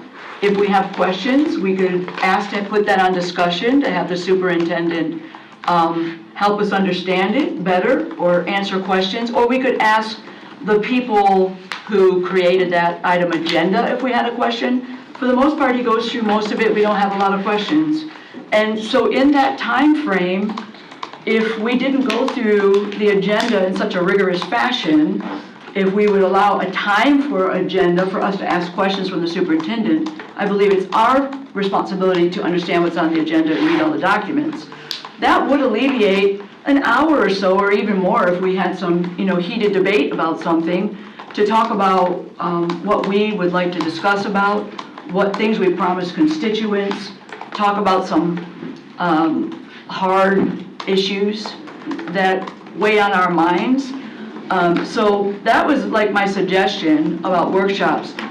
As for the actual school board meetings, I honestly feel that I would be much more alert and aware to have school board discussion. Our only other day of business is a school board meeting. And after 7 hours, maybe 5, if we're on the short end, it is hard to hold a discussion at 9 p.m. after everything else has happened throughout the day. If we were to move the award ceremony to a separate day, and I outlined how we could do that for you guys to think about, and attach the hearings, so if there's 2 hearings, it'd be a short day. If there's 12 hearings, it would be a medium day, but it would never be longer than a medium day. We have, I love celebrating, actually. I love that part of our school board meetings. However, since I have been a school board member, it has been very long, very, very long. Last time, I believe, was 1 hour and 42 minutes of celebration.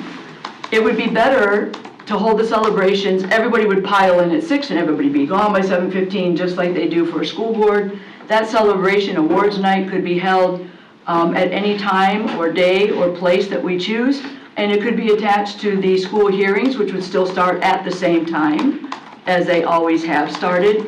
It would, if we want to talk about it as an inconvenience, we would have 1 more day that we have to show up to, but I think it's worth it to give our attention to kids who deserve awards, to schools who deserve attention for great things they're doing. And I think it would open up the opportunity, as you said, we could discuss the policy at the school board meeting if we want to make it. It could become a lengthy conversation. And so I think we need more time on our night of business. That's our real business night. We talk about business. We are talking about business about this much or this 0. And I would like the opportunity to talk about business after we talk about it here, have a chance to talk about it there without it extending past the 8-9 p.m. hour. And then maybe shuffling around, I don't know how to do this, Ms. Gilhousen, you would have a lot more knowledge about this, the order of the school board meetings so that maybe we hear parents, we can have some discussion. I don't know how we could, when you actually have parents show up about an item we're talking about, and then we just listen and we don't discuss anything till 9, and we normally don't have that fresh in our mind, it's a wasted opportunity. If we had discussion earlier, we could talk about what they're talking about, because that's why they're there. If we advertise bathrooms, we could talk about what they talked about. But at this point in the juncture, we have very little time. I'm hoping you guys read the position papers, so it'll give you something to think about. And if you have any questions of me, honestly, I just want to know what you guys think. Okay. Anybody want to start? I'll be happy to start. Yes, I did read your position paper, and I don't want to be too selfish about this meeting. As you all know, we never used to have workshops prior to Mr. Davis coming on board. A booklet like that was sent to every school board member, and you had to go through it. I think we eventually got onto the computer. Some people still preferred the book, some people preferred the computer, whatever. And there was absolutely no discussion unless you made that phone call. One of the things that I have found with our workshops, the agenda workshops, every person that we need to see is sitting around this room.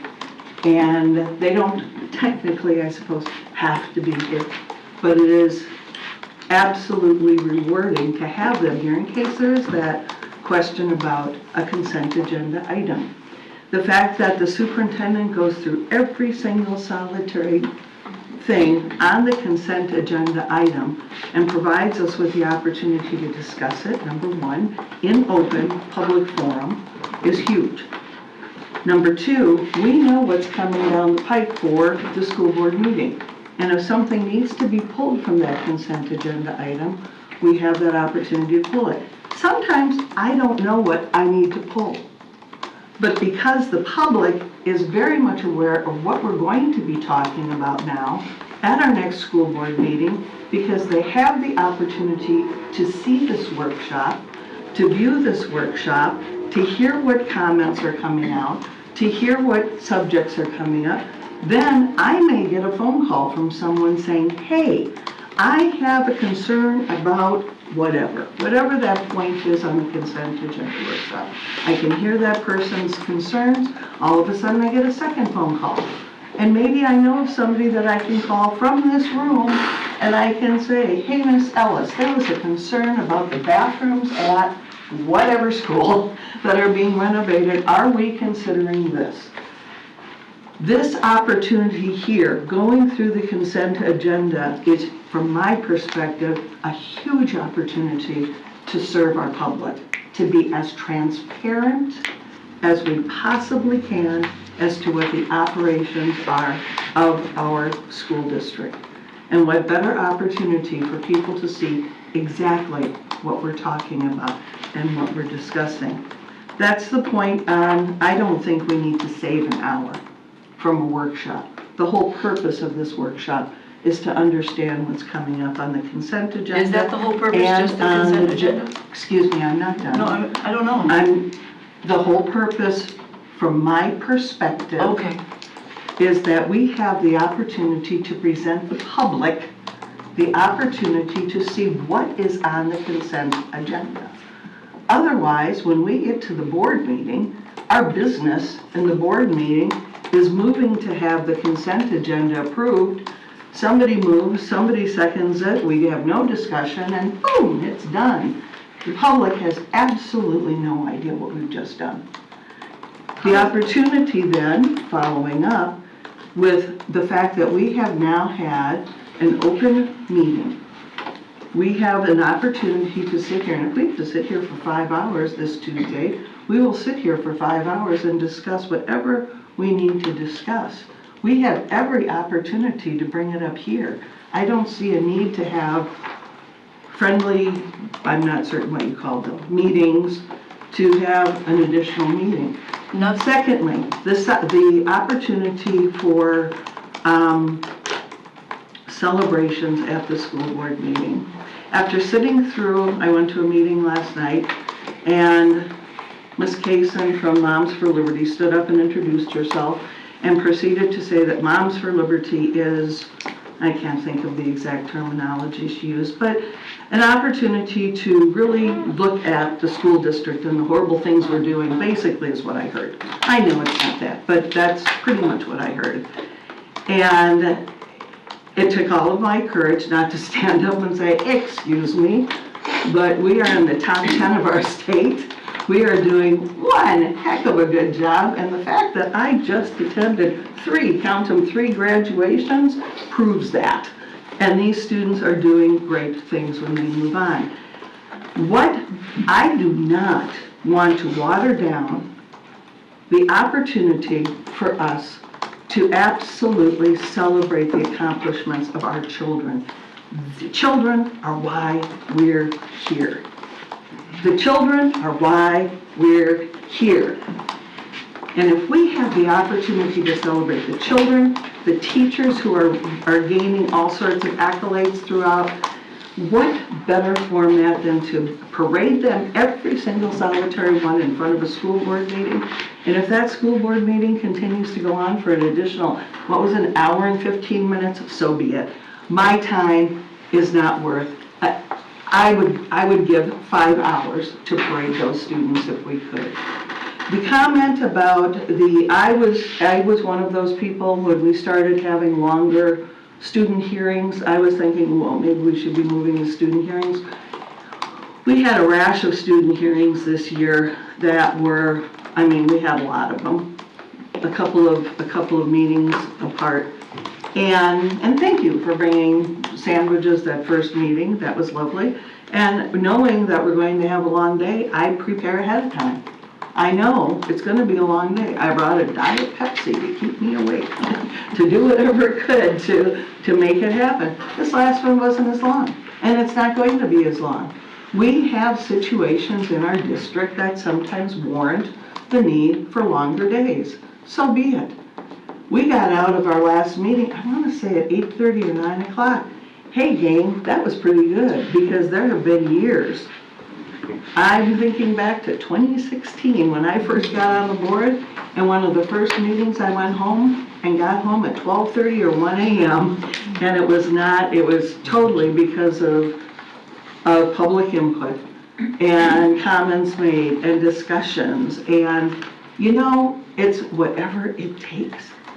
And if I know ahead of time, I can plan ahead. I don't care to have additional meetings. I do not care to water down the student hearings, moving them to another night, or not student hearings, pardon me, student celebrations, and moving them to another night from my perspective would water them down. Student hearings, bring them on. I think that we are fresh at that time. I know that we've talked about, well, maybe we don't all have to be there. We have worked together to sometimes sway the superintendent on what his recommendations were going to be. And that, to me, is very, very important. We can't do that as an individual necessarily always. I think it's important that we work together to do that. I think I covered all of the points I wanted to make. There was a need to go through the agenda unless a board member needs clarification. Does not need to go through the agenda unless workshops. Number one, I already said that. Regular school board meetings, move to celebrate, no, and attempting to accomplish, yeah. I feel very strongly that I like the way things are. They work. I don't want to fix it if it's not broken. Thank you. Well, none of that would change, Give me 1 second to let everybody speak. I'll be happy to jump in.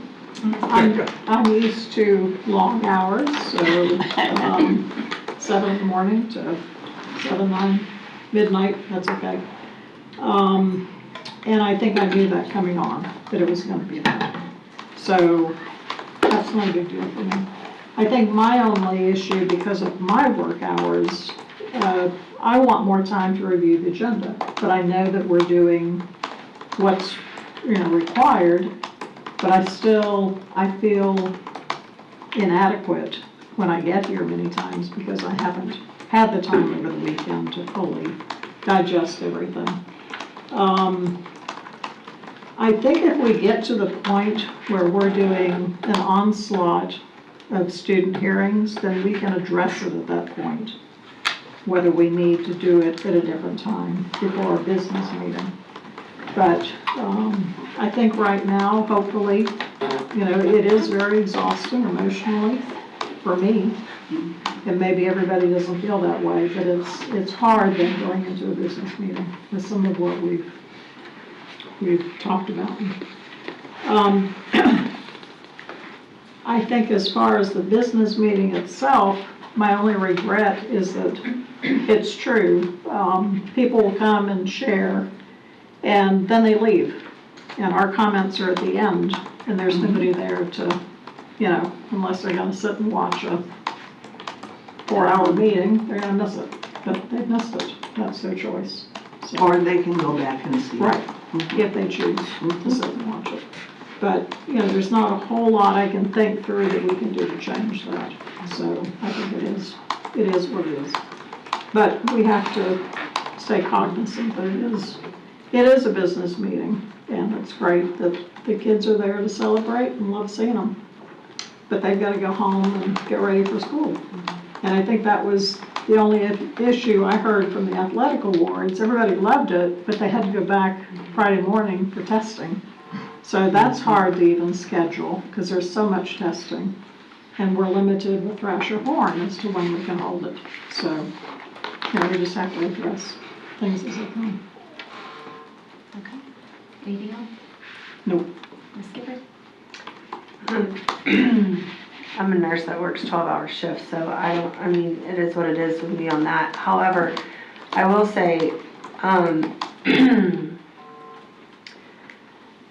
the public comment, I'm an opponent of addressing some of those comments because we are voted by our constituents. You're an opponent or a proponent? I'm a proponent, like, I wanna address them. Okay. So, and we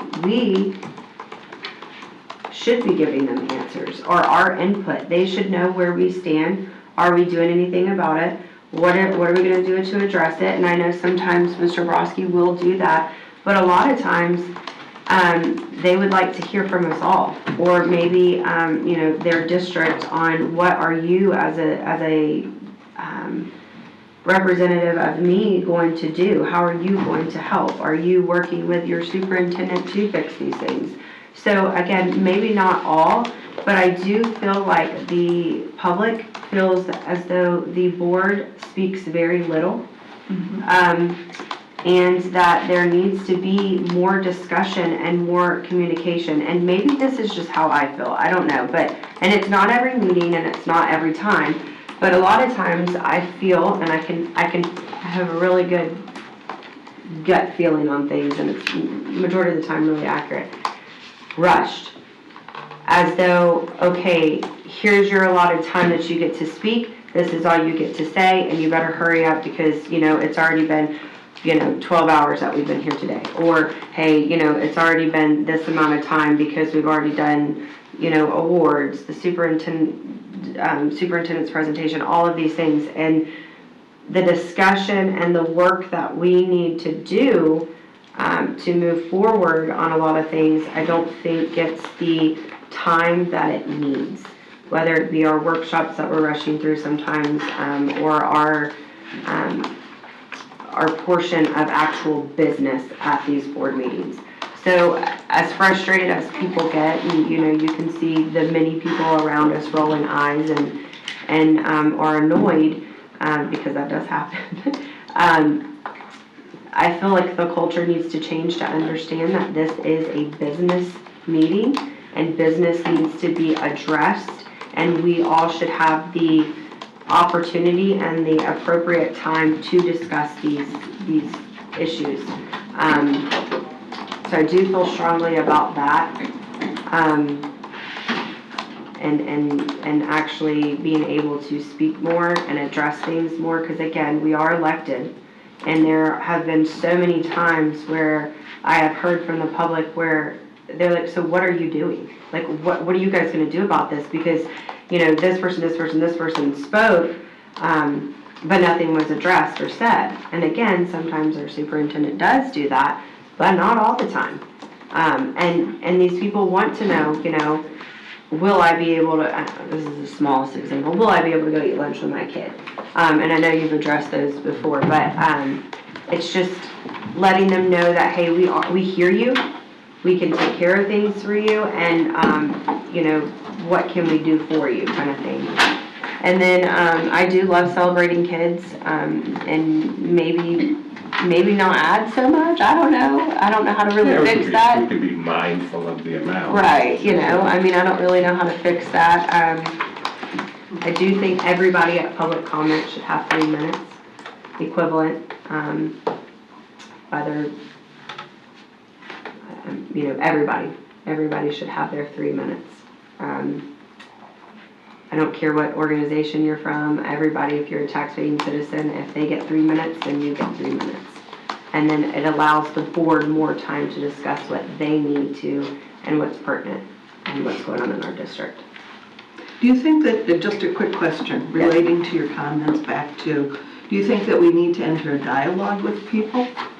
So I'm not for saying like instance, a back and if I came forth, up and no. I said, here I You have the right am, by I'm law. here with another 42 book challenges, and you're still doing this and you're still doing that. Do you think that we should be entering dialogue? So my Because, thing- truly, I've got questions about some of those books.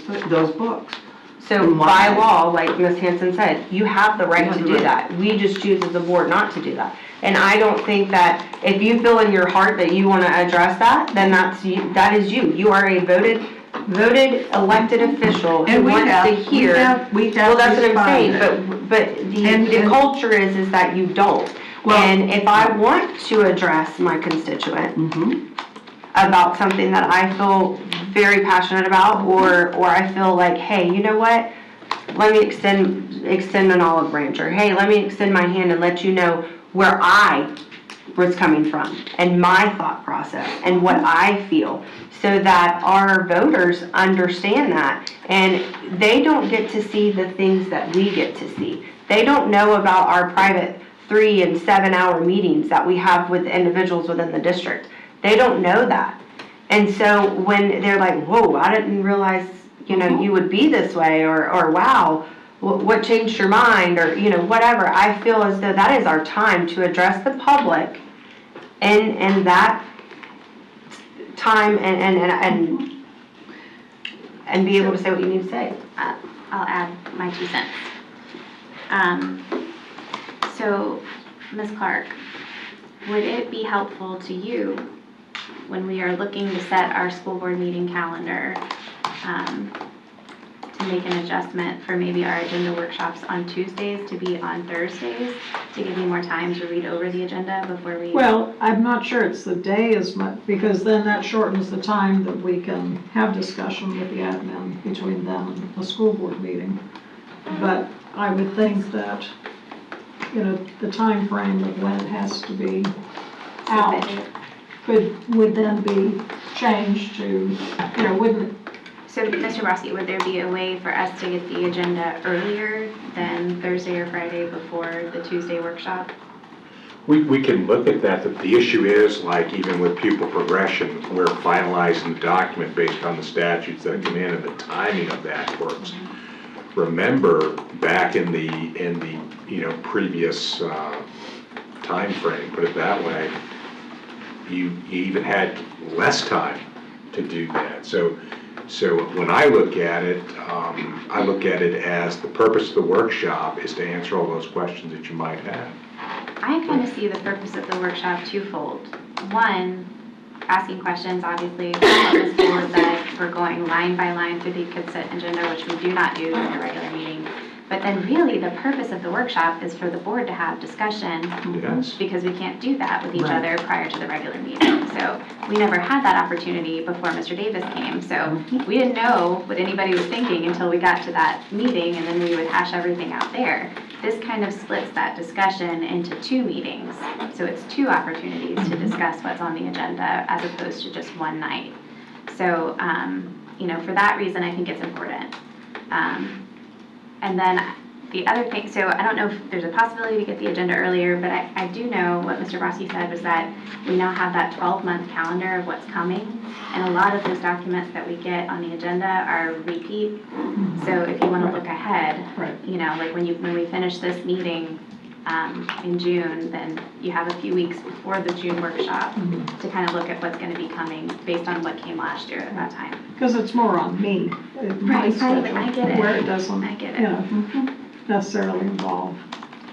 So Okay. I just have to adapt. Okay.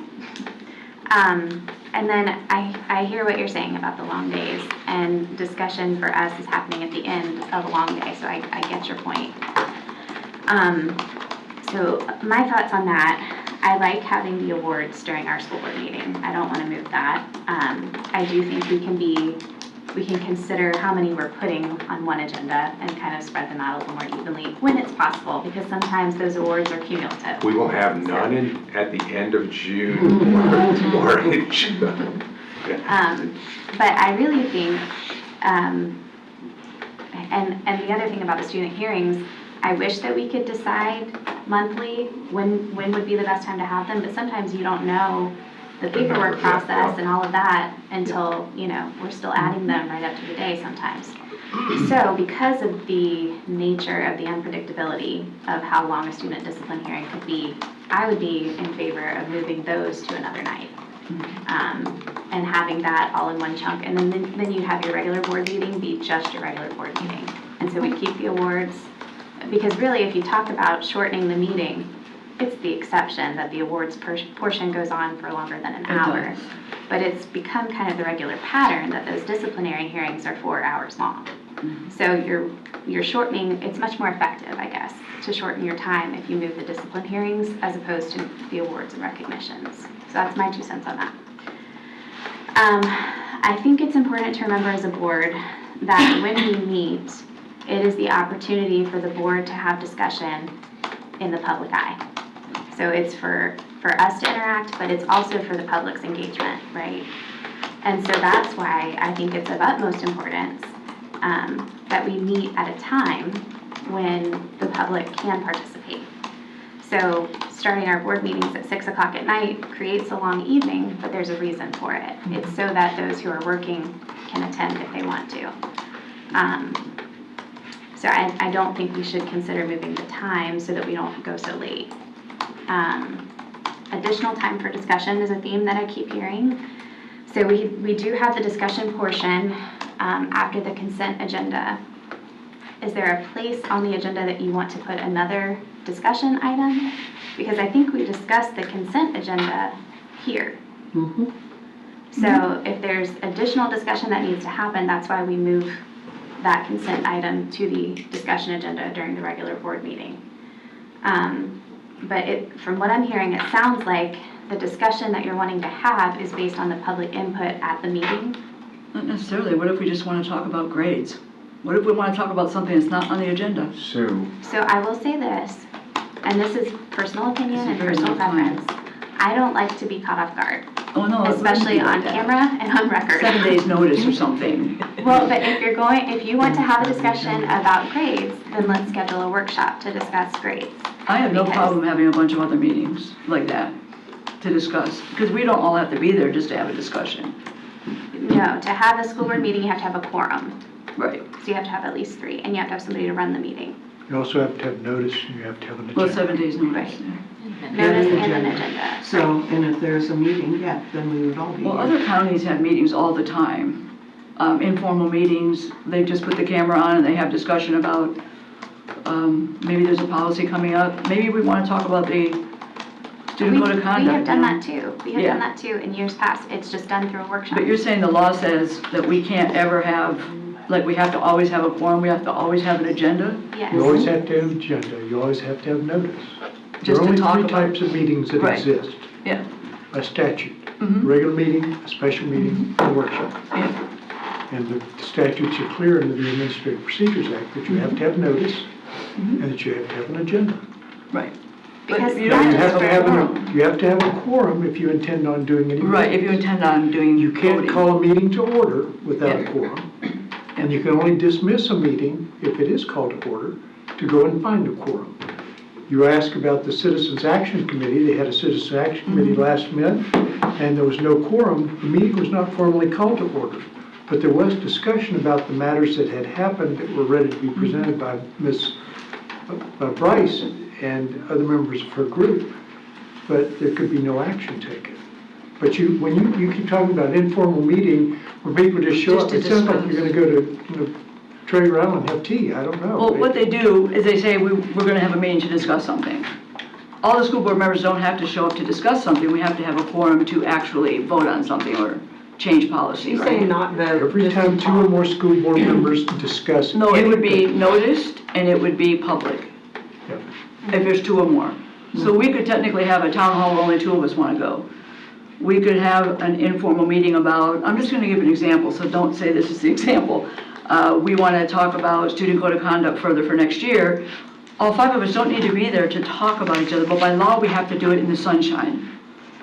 That's the part that I have trouble with, because I cannot understand how you have the largest company, as I've been told over and over again, in Clay County, with the most employees. And I'm getting some gist that we're like not wanting to have more meetings. It's not really about long days, it's about the quality that we have spending talking to each other. Nothing would change if we rearrange a meeting or move something here or there. You still do everything. You notice, you discuss, you go over the agenda items you want to talk about. Nothing actually changes, but there needs to be opportunity. Let's say that, Ms. Gilhousen and Ms. Clark want to talk about something. I don't care about it, and maybe Ms. Skipper wants to. There is a way to have that informal discussion about something that you'd like to talk about. Right now, I feel it is absolutely repressive to free speech that I can only talk about something notified at a workshop or from the agenda or something I put on the discussion board, we ought to be able to talk to each other in the sunshine about anything we'd like to talk about. We can't talk about it any other time. And so actually moving things around a little bit, I know Ms. Mambola was really, really concerned about, you know, I guess moving and having a night dedicated to awards would be somehow degrading the awards, so if you can get them within a 30-minute period, but it's also unfair to the people who come to a school board meeting to have to wait through that many hours to actually get to the business portion. I know. See, that, from my perspective, that is the business. I know. Of our district. The awards? Yes, Oh. our children. are the I know business for a of our fact district. that I can hold a town hall, I would have to notice it and invite people to come by myself. I could have it with 2 people. That's where we're a little, I think, muddied here in Clay County. Other people have a lot of meetings. They do it, and I know that they do it.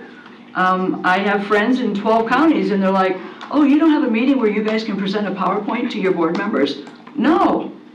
We Well, have, we Sure we do, it's do. a workshop. well, yes, but that's mostly about the agenda at this point. No, you can have You a can- workshop yeah. for anything. Oh, I know. Yes. Correct, yeah. And we've But we don't had have to have workshops. 5 people who want to show up for that conversation. Well, in my opinion, and this is just my personal preference, I think it's a little bit disrespectful to schedule something when you know that another board member can't attend. Well, no, you would invite people and you'd come up with a time, but not everything has to be. I disagree. I really believe that as a school board member, if there is school board business being conducted, I am obligated to be there. Mhm. And I Yes. don't think that I am doing my duty to the public to serve their interests. No, I mean a workshop, yes. If I am not in attendance. But it would be when your board choice. Business is being discussed, and so in my opinion, the way that it's structured gives enough notice and enough time for everybody to make it work for their schedule. So we can have more workshops. Yes, absolutely. And Your point to discussing things, if there are things that you want to discuss with other school board members, that is seriously the prime Well, reason for a workshop. I know, and I would also like the opportunity for the public to have discussion with us, real discussion, like town hall We discussion. can schedule a workshop for 6 o'clock in the evening. I mean, Not where they- there's no rules about the time or any of that. So- And- or the subject matter. It just has to be on an agenda and it has to be noticed. And it doesn't have to be held Well, here. no, that's what I said, it Right. doesn't have to, it has to have 7 days' notice. Right. It And be doesn't- at a time or place we decide. Right. Yeah. Correct, and That's in the the- place, like if you wanted to do a meeting in, I'll just say Clay High, just to use that as an example, or Middleburg High, we could do that, the public, and that has been done many, many times in the past. Right. There was a workshop once, just thinking back, years now, there was a workshop once held at Orange Park High in the gymnasium, because there was just discussion, I mean, they did an open forum, because they were discussing closing one of the schools, either W.E. Cherry or Grove Park Elementary. And oh my, did the people show up, and they chose not to close either one. Our workshop wasn't technically a workshop, it was a forum at Patterson Elementary just a couple of years ago to discuss redistricting. But that's exactly We what I all said. attended, every one of the school board members attended to listen to what the concerns were of the public. Right. So there have been lots of opportunities like that, and we're probably talking the same thing, but maybe. We are talking about the same thing. About Yes, just, it's just yeah, workshops. We call them something different in we Clay call County them- than they yeah. do in other counties, but it's workshops. So, Ms. Hanson, if there is ever an item, say grading, that you want to have a workshop on, all you have to do is let me know, let the superintendent know, we'll contact the board to make sure everybody's available, and we'll schedule it. I want lots of opportunity for the public to come and talk to us about topics. Well, then you whether can it be- schedule an open forum then. How about that when you do your workshop?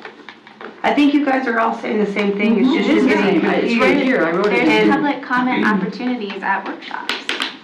Well, no, they ask questions at workshops. So you want to change That's the our language policy. there, so They that ask at a workshops, question. they can also make And it comments. depends. And I can tell you, I've never stopped anybody from making a comment at a Correct. workshop.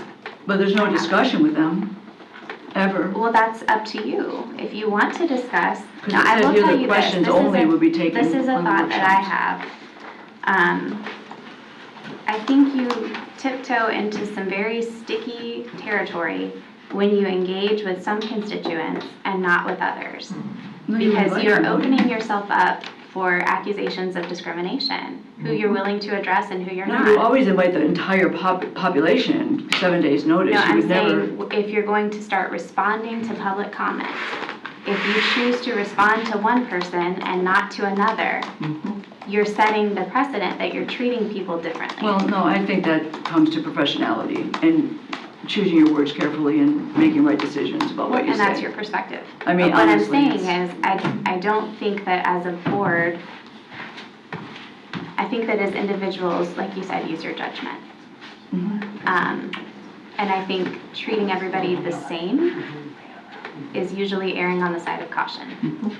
So, Madam Chair, if I could, responding back directly during public comment is challenging because sometimes, I'll give you an example, what I'm doing when I hear the public comment, I write each of the names down and then I follow up with them. So for example, I don't know if you remember the nurse that spoke at the last meeting. Well, there's stuff that happens after the meeting where you address the concerns. In fact, Laura Fogarty went out there and spent 2 hours with the nurse personally to address all of the concerns that she had. Saw the nurse yesterday when I was at Lincoln, came up, oh, that's wonderful, thank you. That's the kind of stuff you don't see when there's impassioned speeches to both sides of an issue, right? And people to comment on those types of things, you open yourself up. It's not like, hey, there's lots. Respond to somebody if I feel the need to, as a elected official You can always You say, can. Madam Chair, may I make a comment? Okay. And I will almost never tell a board member not that they cannot comment. You know what I'm saying, like that, but that's the Robert's Rules of Order way of if you feel like you need to address somebody that's just spoken, Madam Chair, may I? Absolutely, go ahead. But in the same vein, be careful that you are treating, as Ms. Hanson right. said, we want to treat everybody equally. Right, and And 100%, commenting but I'm to just saying, one like, as a, person and not another can create a little bit of a rift. I as can well. think of being times, Ms. elected, Polo, when you and I in the past have addressed a comment from the public, and it's usually when that comment was directed at us individually.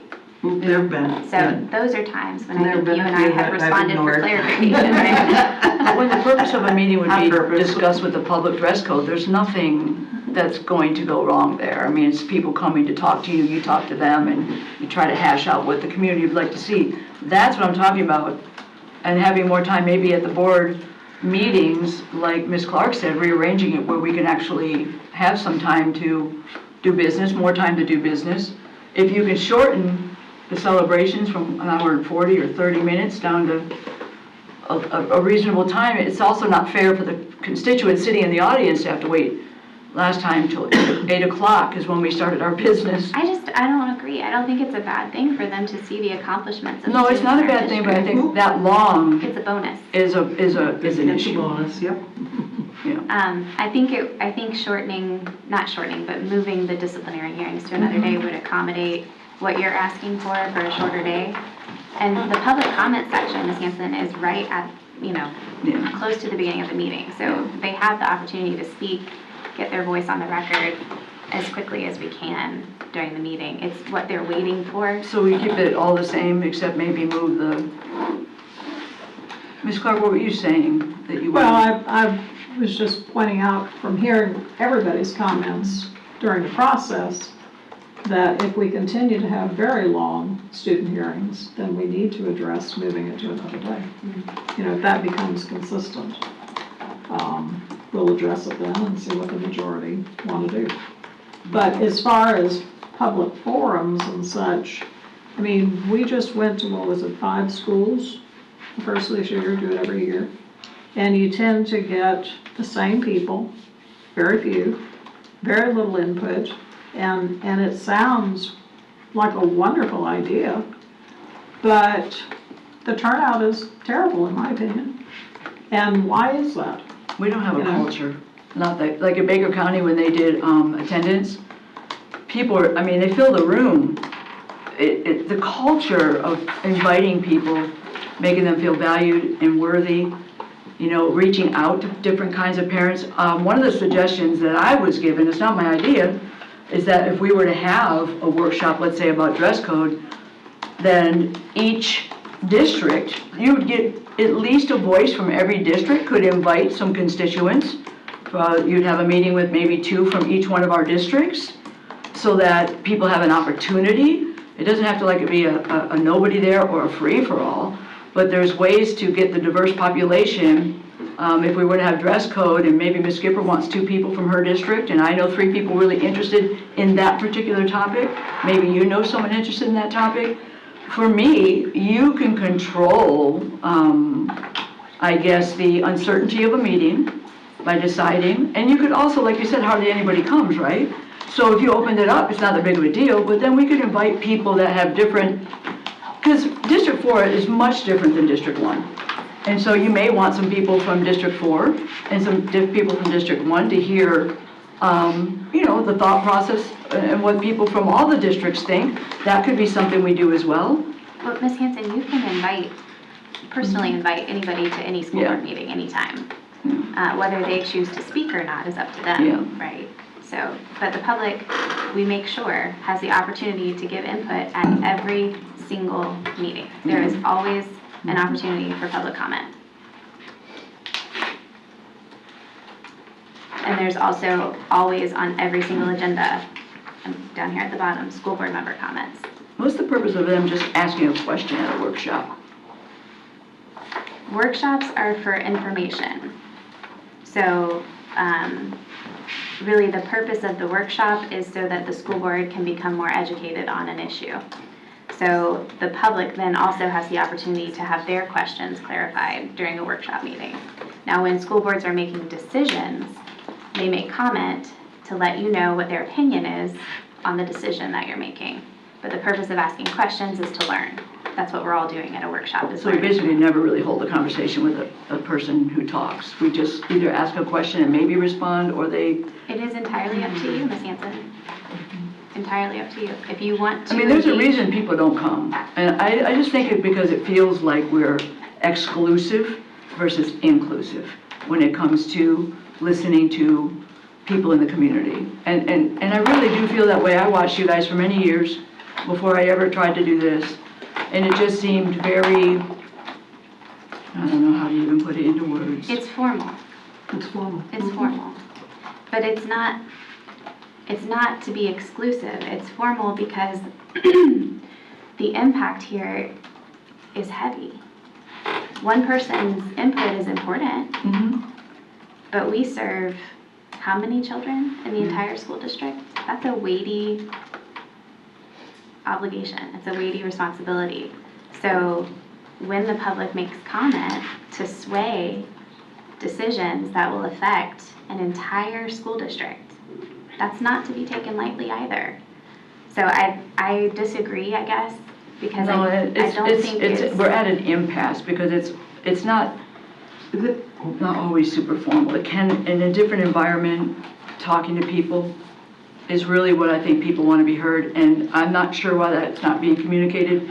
I should probably choose my words more carefully. I'm not kind of saying the same thing. She wants an informal forum and a meeting. Whenever we want. If we want to attend or if we don't want to attend, and the population, our voters, people that have children, all that, come in, teachers, and they say what they want. Yeah, teachers, everybody and anybody, and it's literally a town hall. That's what she wants.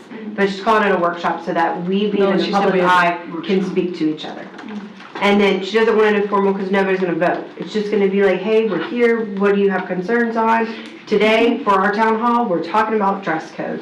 What do you want to put in for your input on dress code? That's what she's saying. And by law, you're allowed to have that as long as 2-3 people are there. And all but that's all members, she's saying. Yeah. And she wants to schedule that and put a 7-day And we all don't notice have to on be it. present, but we do all have to have an invite, come up with a She should call them time. town halls is what. And we have to technically tell a should be. 7-day notice. We have to do That's what what legally we Steve have to do. Okay, well, if there is a workshop that you want to schedule, Or a town hall. or a town hall, and that we call a workshop for the purpose of advertising, let me know and we'll get it scheduled. That's what, okay. All right. Well, obviously we had to talk about it because it's not the We just policy, kept so I going don't in know. circles, and I had to like And get where. it went back to the people meeting, understand it. that's why, I mean, Yeah, so when I'm being told that I'm not approachable, and that affects me, because we as a board make decisions. We don't make decisions individually. That's right. And there's a lot that is not seen in those meetings, when you watched the meetings in the past, and when people watch our meetings now. They will probably see it being very formal. They will probably see that sort of closed door, like, okay, this is us, we're going to be making our comments and stuff. A comment to you, Ms. Skipper, take as much time in those discussions at the end that you want. I literally go in and do as many shout outs to people that I've had interactions with, students that I've met, schools that I've visited, programs that I've seen. I do that on purpose because other people are watching and other schools are watching, and they have come back to me and said, you know what, I didn't realize that they were doing that at that school. That's a great idea, maybe we should try it. Any information like that, take your time. That is your one time in a month, besides here, that you can go in front of the public and say, hey, these are the good things that, you know, I've seen, or these are the concerns that I have, whatever. Bottom line, I think the whole perspective of that public forum, whether we discuss or not, whether comments are made or not, we all want to be involved. It's not okay, I'm going to go to District 2 and I'm going to have my public forum. But if you don't want to go, it And doesn't if mean you- I can't have the opportunity to go. That's the thing. It's not doesn't one. take all five of us. It's not one. I want to attend everything that any of you want to present to the public, because I represent the entire county. We all represent the entire county. We're just talking about two different things. Not right? just our own individual little things. And if I know that there's going to be a public forum, that we're going to be discussing, let's say, we keep using dress code, then bring it, or grades, or whatever. Yes, I want to be there, and I want to hear what's going to be said, and I want to hear what the public has to say. Of course I do. And a lot of those comments, I get on an individual basis from teachers that I visit with in the schools, or parents that make a phone call, or a classroom that I visit, and the kids tell me what they think. Those are priceless. Oh, yeah. And that's what comes together to help me form my vote on a particular issue, or my reaction to a particular document, for instance. Those are the sorts of things that are critical. And of course, we'd all want to be able to have the opportunity to be able to do that. I think she just, if she wants to have one and 2 or 3 can go, then we continue, let's just say you're on Sure, vacation, sure, or, That's exactly what I said. you know, whatever, Yeah. you know, like, But it's oh, not you a know, want. this is a hot It's a- topic. I know, yeah, and maybe she your didn't use the right redefinition of the word. It's but not- I think the point is if only 2 of us or 3 of us can go, but it's a hot topic item and we want to move forward with it and have an open discussion about it, but we can't pick the phone up and call each other to talk about it. Correct. Hey, this is the opportunity to do so, public can be present, and let's invite the public because we need feedback so that we can create a policy. What is your input on the policy? Is this a good idea? Is this not a good idea? So I think having more opportunity to, one, be face-to-face with our constituents, secondly, hearing the parents out more, and it's all about communication and listening, yes, and teachers. Support staff. Support staff, huge. So it's just, it's understanding that, hey, again, we hear you, not just once a month, not just for your allotted time and your board meeting, but that you are being heard, and it's just an additional opportunity, whether she wants to do it 2 times a year, 3 times a year, 4 times a year, whatever. It's But the point relatively is, unimportant it's at those kind of a meetings. communication. We really need to help change the culture, at least of people thinking that we're unapproachable, and we do very little talking about what's important to them. I've been visiting schools, 8 to 10 teachers show up, you'd be surprised. I throw, you guys say you're underpaid? Why don't y'all talk to me about a real solution, how we can fix it. I explained to them how funds can't be touched, funds can be touched. They have very, very creative ideas, things that would make them happy, which a tiny little thing would make the teacher so happy. We have to be more approachable like that in order to, if we are so formal that our perspective is our perspective, I mean, that scares me. I mean, I represent a whole district, and if I don't really know what the people in my district care about, that's a problem for To me. Ms. Hanson's point, I have had, heck, even administrators come to me and say, you know, you're always gonna do what you've always done, so there's no point in giving Yes. me your opinion. And I'm like, please do not think of it that way, especially when it comes to me. Please reach out to me. If there is something that you need, if there is something that maybe I'm not seeing your perspective on, or I'm not open-minded on it as I should be, whatever, please, always come to me. And I'm telling you, my inbox, my cell Yes. phone, all have been filled up, whether they're in Since you my opened district or yourself not. up. Yes, and it's people I don't even know. I was approached at Whitey's Fish Camp with a whole list of things, and I, you know, at the end of the discussion, I said, thank you so much for coming to me. And just being able, whether it's in my control Yeah. or not, but the ability that we have set that culture and precedence that people can come to us Yeah. and speak to us I and mean, I not had feel one like school, we're I had not a gonna do teacher say, anything. I think that's up to us individually to Right, be that right. way. To be and that way. To be available to people and Right. there are different meetings that are around the county, and that's up to us. Right. I mean, at one school, a teacher said to me, Well, no, but I'm in just 20 saying- years, not a single board member ever asked me what I thought. And I got tears, man, I got upset on the way home. Because really, we're here for them. We're not here for us. And that really bothers me, the culture. And regardless of what we think about the culture, if you actually go out and you sit in an elementary school or a junior high or a high school and make yourself available, sometimes nobody shows up, that's fine too. But you'd My be problem- surprised. My problem is I don't have the time to go as Yeah. often as I should. Well, that's why an evening But- town hall would be good. Well, you know, you have to visit the schools. Yeah. But a lot of times too, I know they're testing and I don't want to interfere because they're making a point of, you know, prepping Oh, for me yes, coming and principals, they I don't shouldn't. be, yeah. But There's the ways to bottom do line it. is, the first thing I ask, what can the school board do to? So that's what we need to spread, that And most of culture. the times, there's nothing. They're happy, they're great. But at least I have the opportunity to say so. But that's up to us Yeah. to Teachers provide always to have them. something to say. So, is everybody good? Are we moving the hearings to a different day? I don't think that was decided. I would prefer to Can we ask what we determine how think? many we're going to Make a have. decision? We can't make a decision at a No, workshop. talk about like how do we do that? How do we do what? Move the school board hearings to a different day? Find out how we feel about that. Well, we can decide consensus, how everybody feels. I hear Yeah. Ms. Bola say no, I hear Ms. Clark say no. Mhm. So can we do that? What- I don't what's even know your how to opinion? actually get to an end of something. Like What's your opinion? Would you want to move the student disciplinary hearings to the another? hearings to a different day? Yes, But, yeah. yes, you would. Same time, you know? Okay. Ms. Skipper, would you prefer to move them or keep them where they are?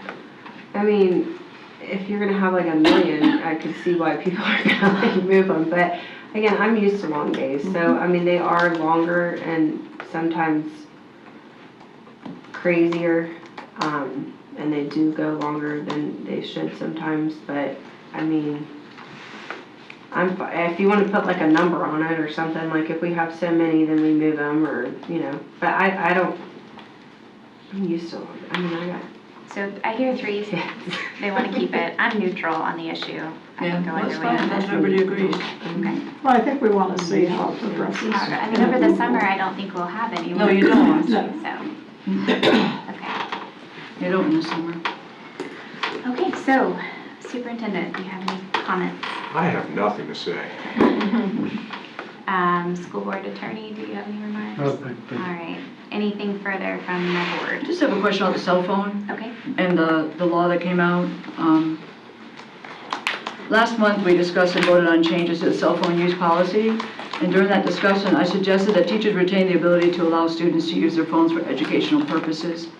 I anticipated that HB 379 would pass, and it did pass.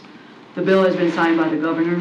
The language of HB 379 allows for teachers to make decisions on allowing cell phone use for instructional purposes. So to update the policy to match the law is probably what we need to do. And it's outlined right here in this passage. So I don't know. So I think we'd have to take a look. I haven't read that language. The law passed it. It says,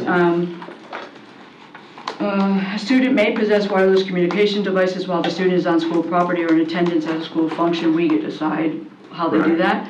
However, a student may not use a wireless communication device during instructional time except when expressly directed by a teacher solely for educational purposes. So that needs to go back into the wireless. Well, it depends. I guess what I'm saying is I'd like time to read the language of the Yeah. bill to see if it And you actually. can pass this down too, that will give you. I'm aware of the policy, ma'am. No, it's just a trying- tiny little section of the law. I'm just trying to figure That's out, the implementation date. does the Is that statute one? actually say, does the statute require us to change that or not, is really the question. Yeah. And I need to read the statute again. Well, it says that they have the right to use it for educational purposes, and we said not at all, so. What's the date that takes effect? I think we No, put a- July 1st. I think we put a caveat in ours which said you could use it for Yes. educational purposes. Yeah. It doesn't. But you it- needed to get the administrative. Yeah, but that's not how, Yeah, that the is- law is giving teachers the right to make a decision. Right, we can look at the comparison, the congruence of the statute versus the Yeah. policy. Hey, and I will say, I talked to a couple of other counties who were having a cell phone issue. One in particular who had a very, an increase in violence and fighting, all the things actually that we've seen arise in, and cell phone being the culprit. And spring break, they did a massive push, educated the parents, wrote emails, sent out letters all over so that it was not a surprise that once they came back from spring break, Yep. cell phones had to be in their backpack Yep. through the whole day. And they said that their turnout from that has been amazing from an administration and teacher view. They said the first couple of weeks were a little hard, but they said that their disciplinary hearings have actually gone down. They set the expectation and held the parents to it. I know what you're talking about.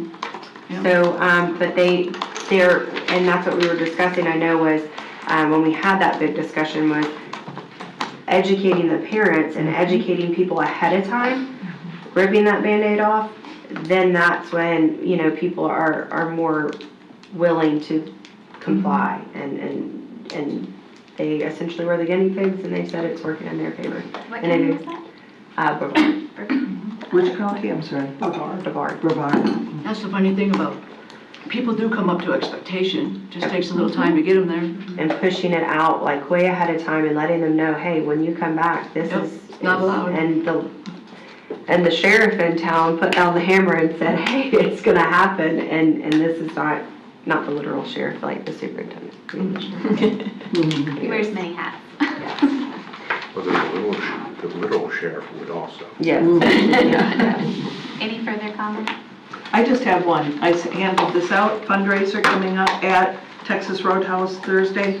If any of you need this, there will also be people sitting outside of Texas Roadhouse. This is fundraising for the Dolly Parton Imagination Library. So we are in the mode now of getting more funds because we have well over 1,000 children who are getting books. So the more, something like 8,000 plus books that have been, more than that even, that have been distributed, so. And again, how do awesome. we work to expand the zip code, because we've only got the two. More fundraising, and we need more funds. So you gotta get Dolly here. We need to get Dolly came, oh, we could knock it out of the park. We have all of Clay County covered. But yes, it's amazing when people see her face, oh, I love Dolly Parton and her music, and we're like, well, why don't you donate to this? So, I just wanna ask, Mr. Bickner, if we wanted to discuss a safety and security plethora of things, would we need to do that out of sunshine, considering? Depends on the degree of depends on what you're gonna do. But if you get into any of the nuts and bolts of safety and security around the district, it has to be a closed meeting. Okay, so then, I don't know how we need to implement that, but me as an individual board member would like to discuss with our board safety and security, So you want a workshop on safety and security? yes. Okay. Do you want to schedule that now, or you want to schedule it at our meeting next week? We can do it at the meeting next week, that way everybody can kind of look at their calendars. Are we and- coming up to a new, I was just thinking, every year we do have a meeting? It's June, right? The meetings after the FSATs are taken care of, so then, and Chief Wagner's not here today because he's handling an incident right now, is usually September. The results of that, we have a closed meeting in order to share the results of the FSAT, which we're evaluating that very thing. Then we share with the board the results of that and what future steps we're gonna take related to safety and security. So That's that- September, I don't wanna wait till September. Okay. I'm sorry, say I don't that. wanna wait till September. Okay, There's some things I wanna discuss She and I don't wasn't wanna. here last September, so we could Right. potentially Right. go over the report from right. last September. Yeah. Because it was a closed session, so you It's wouldn't a have closed access to it session, now. so So we could do a yeah. workshop to update you on what we learned September of last year, and then you'll be ready for the September new presentation. That sounds Perfect. Okay, And that gives you a lot of information that's not necessarily public, correct. on purpose, yeah. Right, that's what I needed to know, because there were some things that would expose vulnerabilities and I didn't want to Yeah, do that public. Okay. yeah. All right. Anything further? This meeting is adjourned.